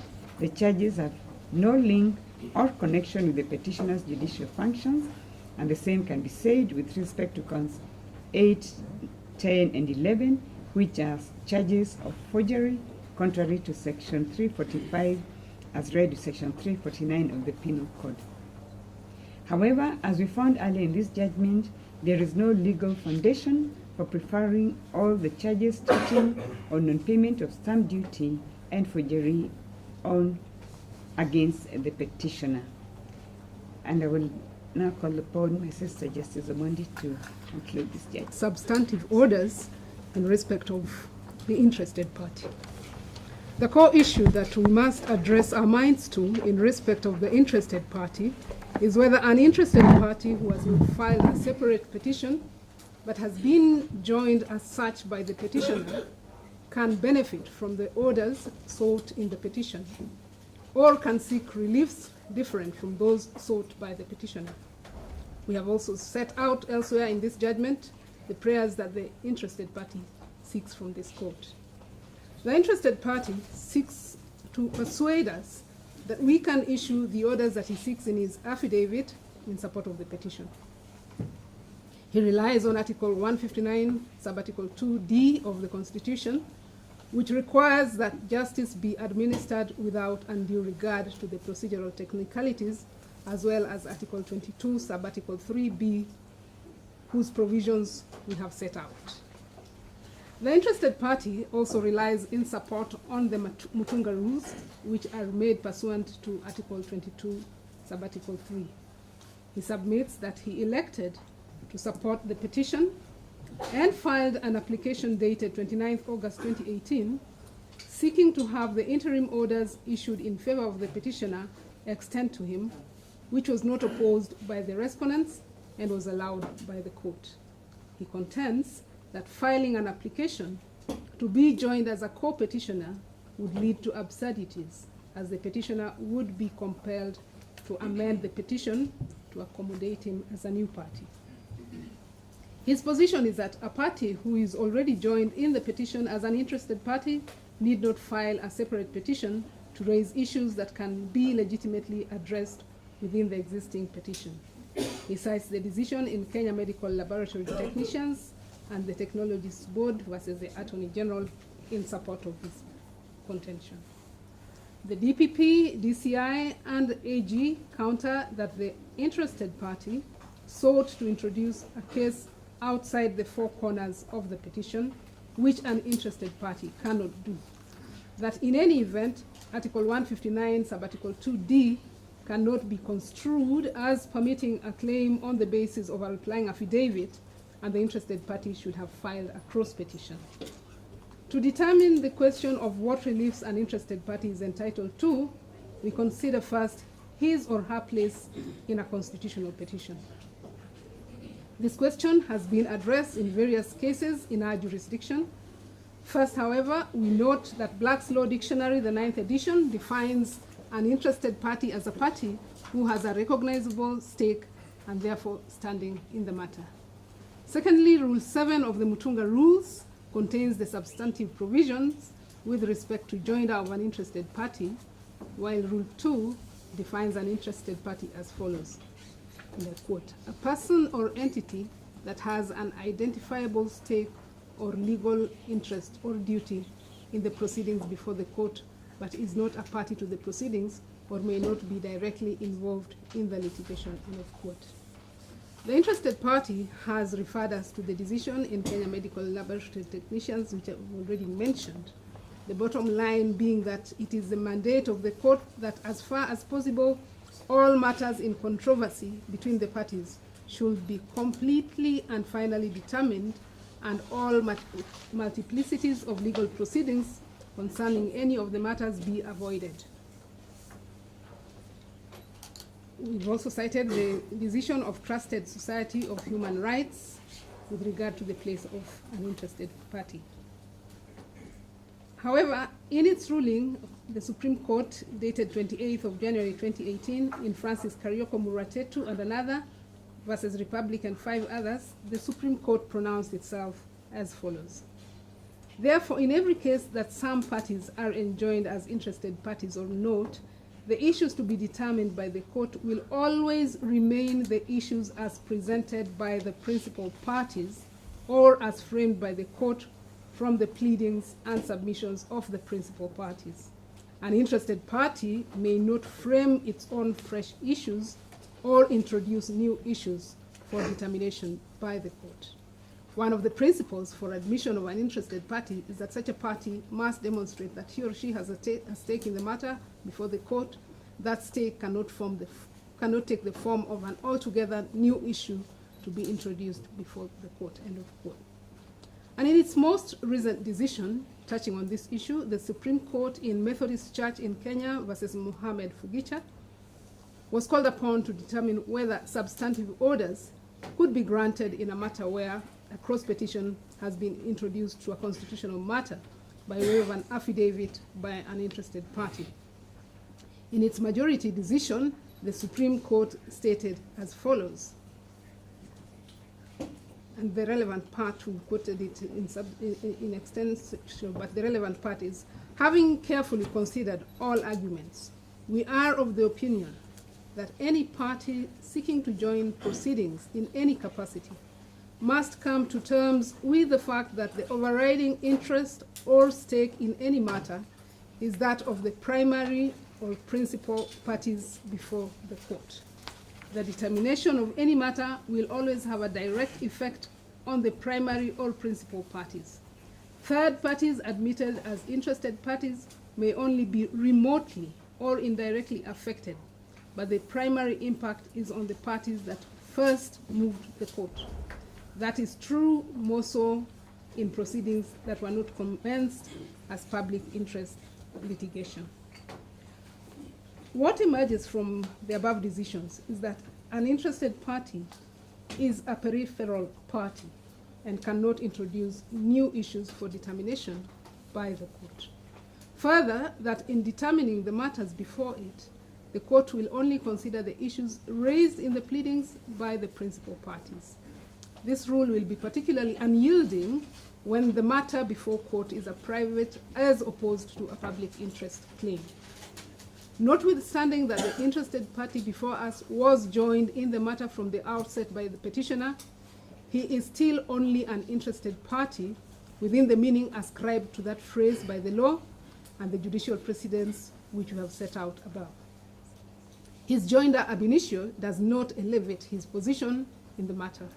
The court can only grant reliefs as sought by the petitioner or as it deems appropriate as provided under Article 23 sub-Article 3 of the Constitution. So we now turn to consider the arguments made by the interested party in light of the principles set out above.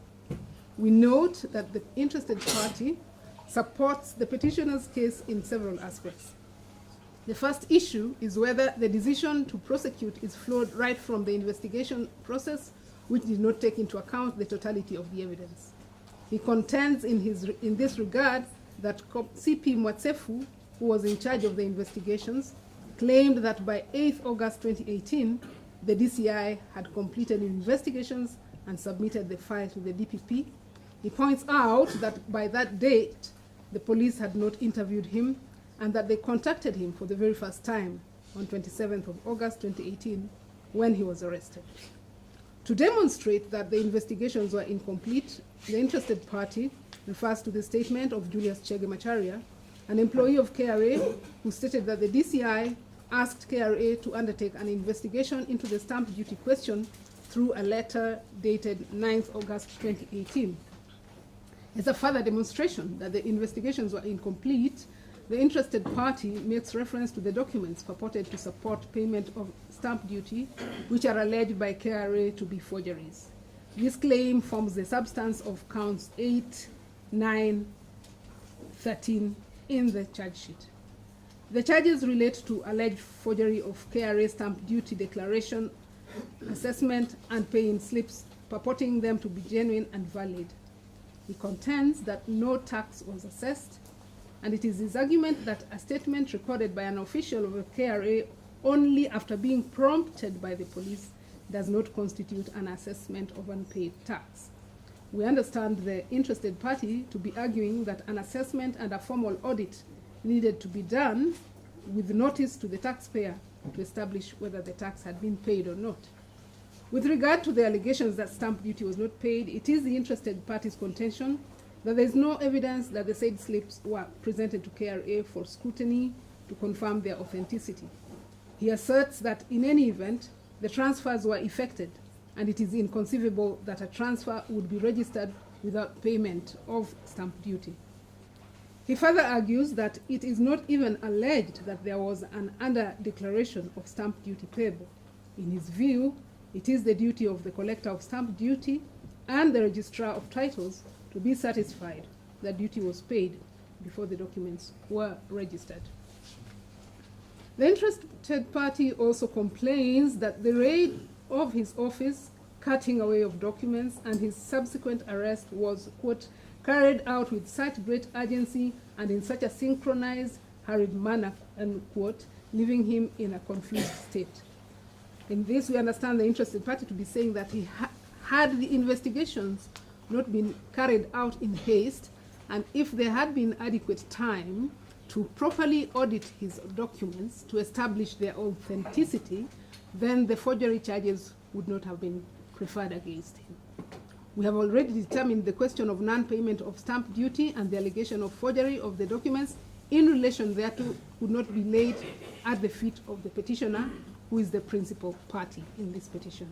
The less said about this issue in this petition, the better. The interested party protests the delay in being taken to court after arrest, contending that Article 49(1)(f) of the Constitution makes it mandatory for the police to present an arrested person in court not later than 24 hours from time of arrest. He laments that his constitutional rights were violated because he was arrested on 27th August 2018 at 1 p.m., but not presented in court until 5:30 p.m. on 28th August 2018, which was clearly beyond the 24 hours. He describes this as a demonstration of existence of ulterior motives in the arrest, that this is aggravated by the fact that the interested party was not admitted to police bond to appear in court the following day. Mindful of the holding of the Supreme Court in the Methodist Church case we hold that this issue, being outside the pleadings by the principal parties, is beyond the purview of this petition. And the same fate must be for the interested parties' arguments about the invasion and search of his office, confiscation of documents, and infringement of advocate-client relationship.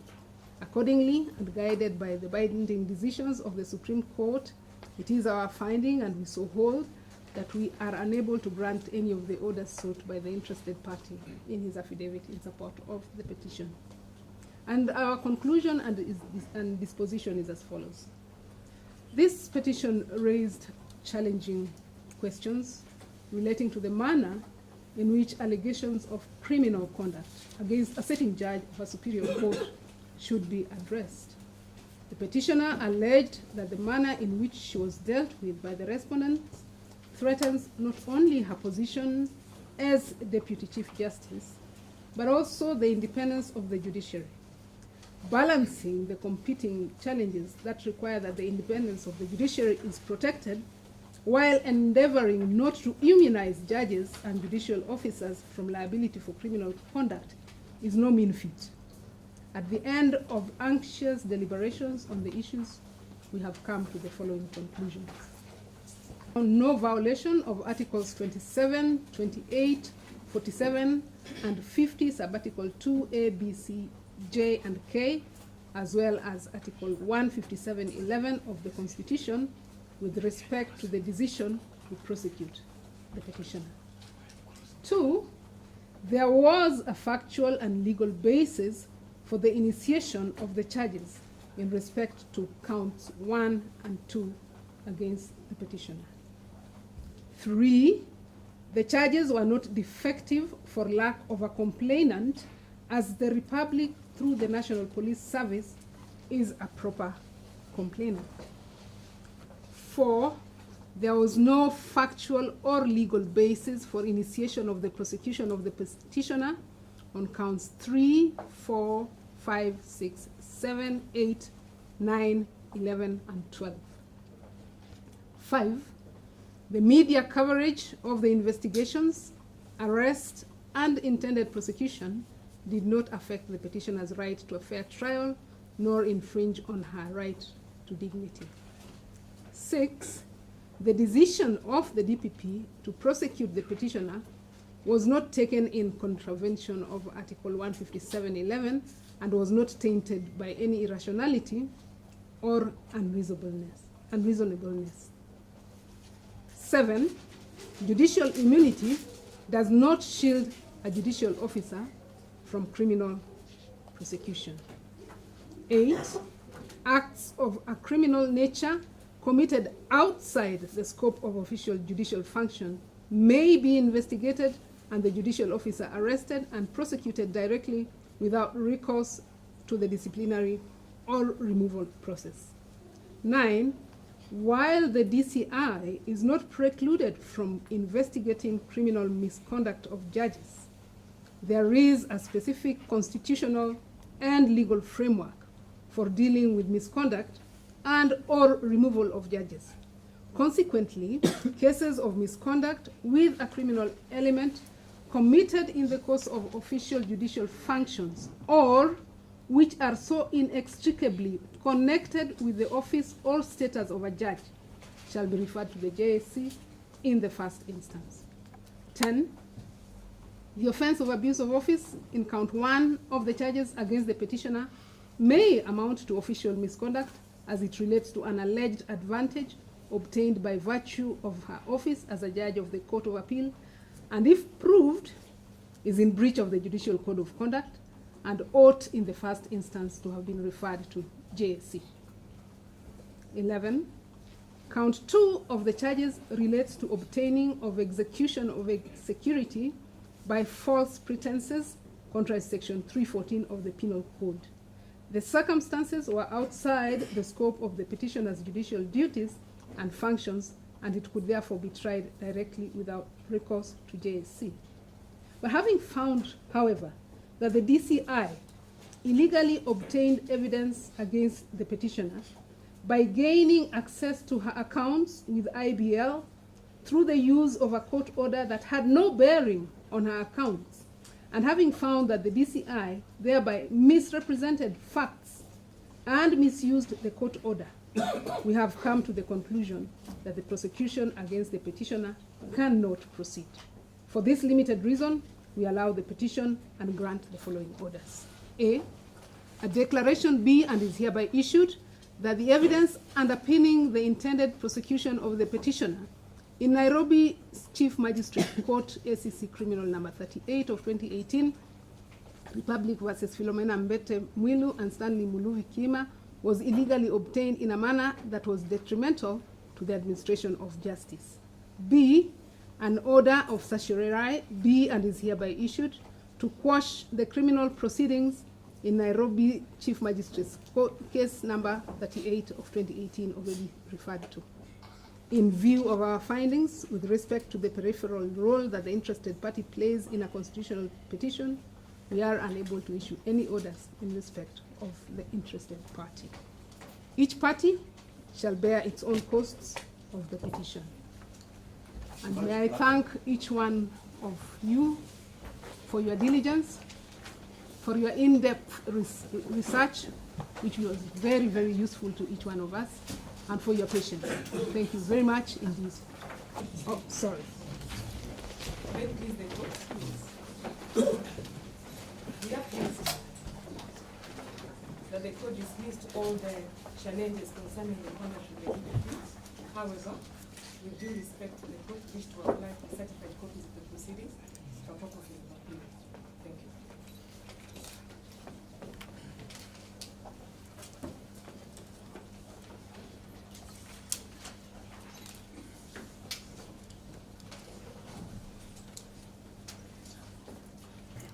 It may please the court, we are much obliged for this decision. For very different reasons, we also apply for a certified copy of the judgment only, but not for publicity. Secondly, my ladies and my lords, we wish to note that the last time that this court sat was on the 28th March of this year. And your lordships and my ladies come from different stations and different divisions of the High Court. On our part, we want to appreciate the fact that despite all those difficulties, we have been able to render a decision that was of utmost public interest. And for that, we are grateful that the bar can similarly act in the manner in which the bench has done in this particular case. No delays, and the efficiency with which this court matter has been handled. Thank you. Thank you.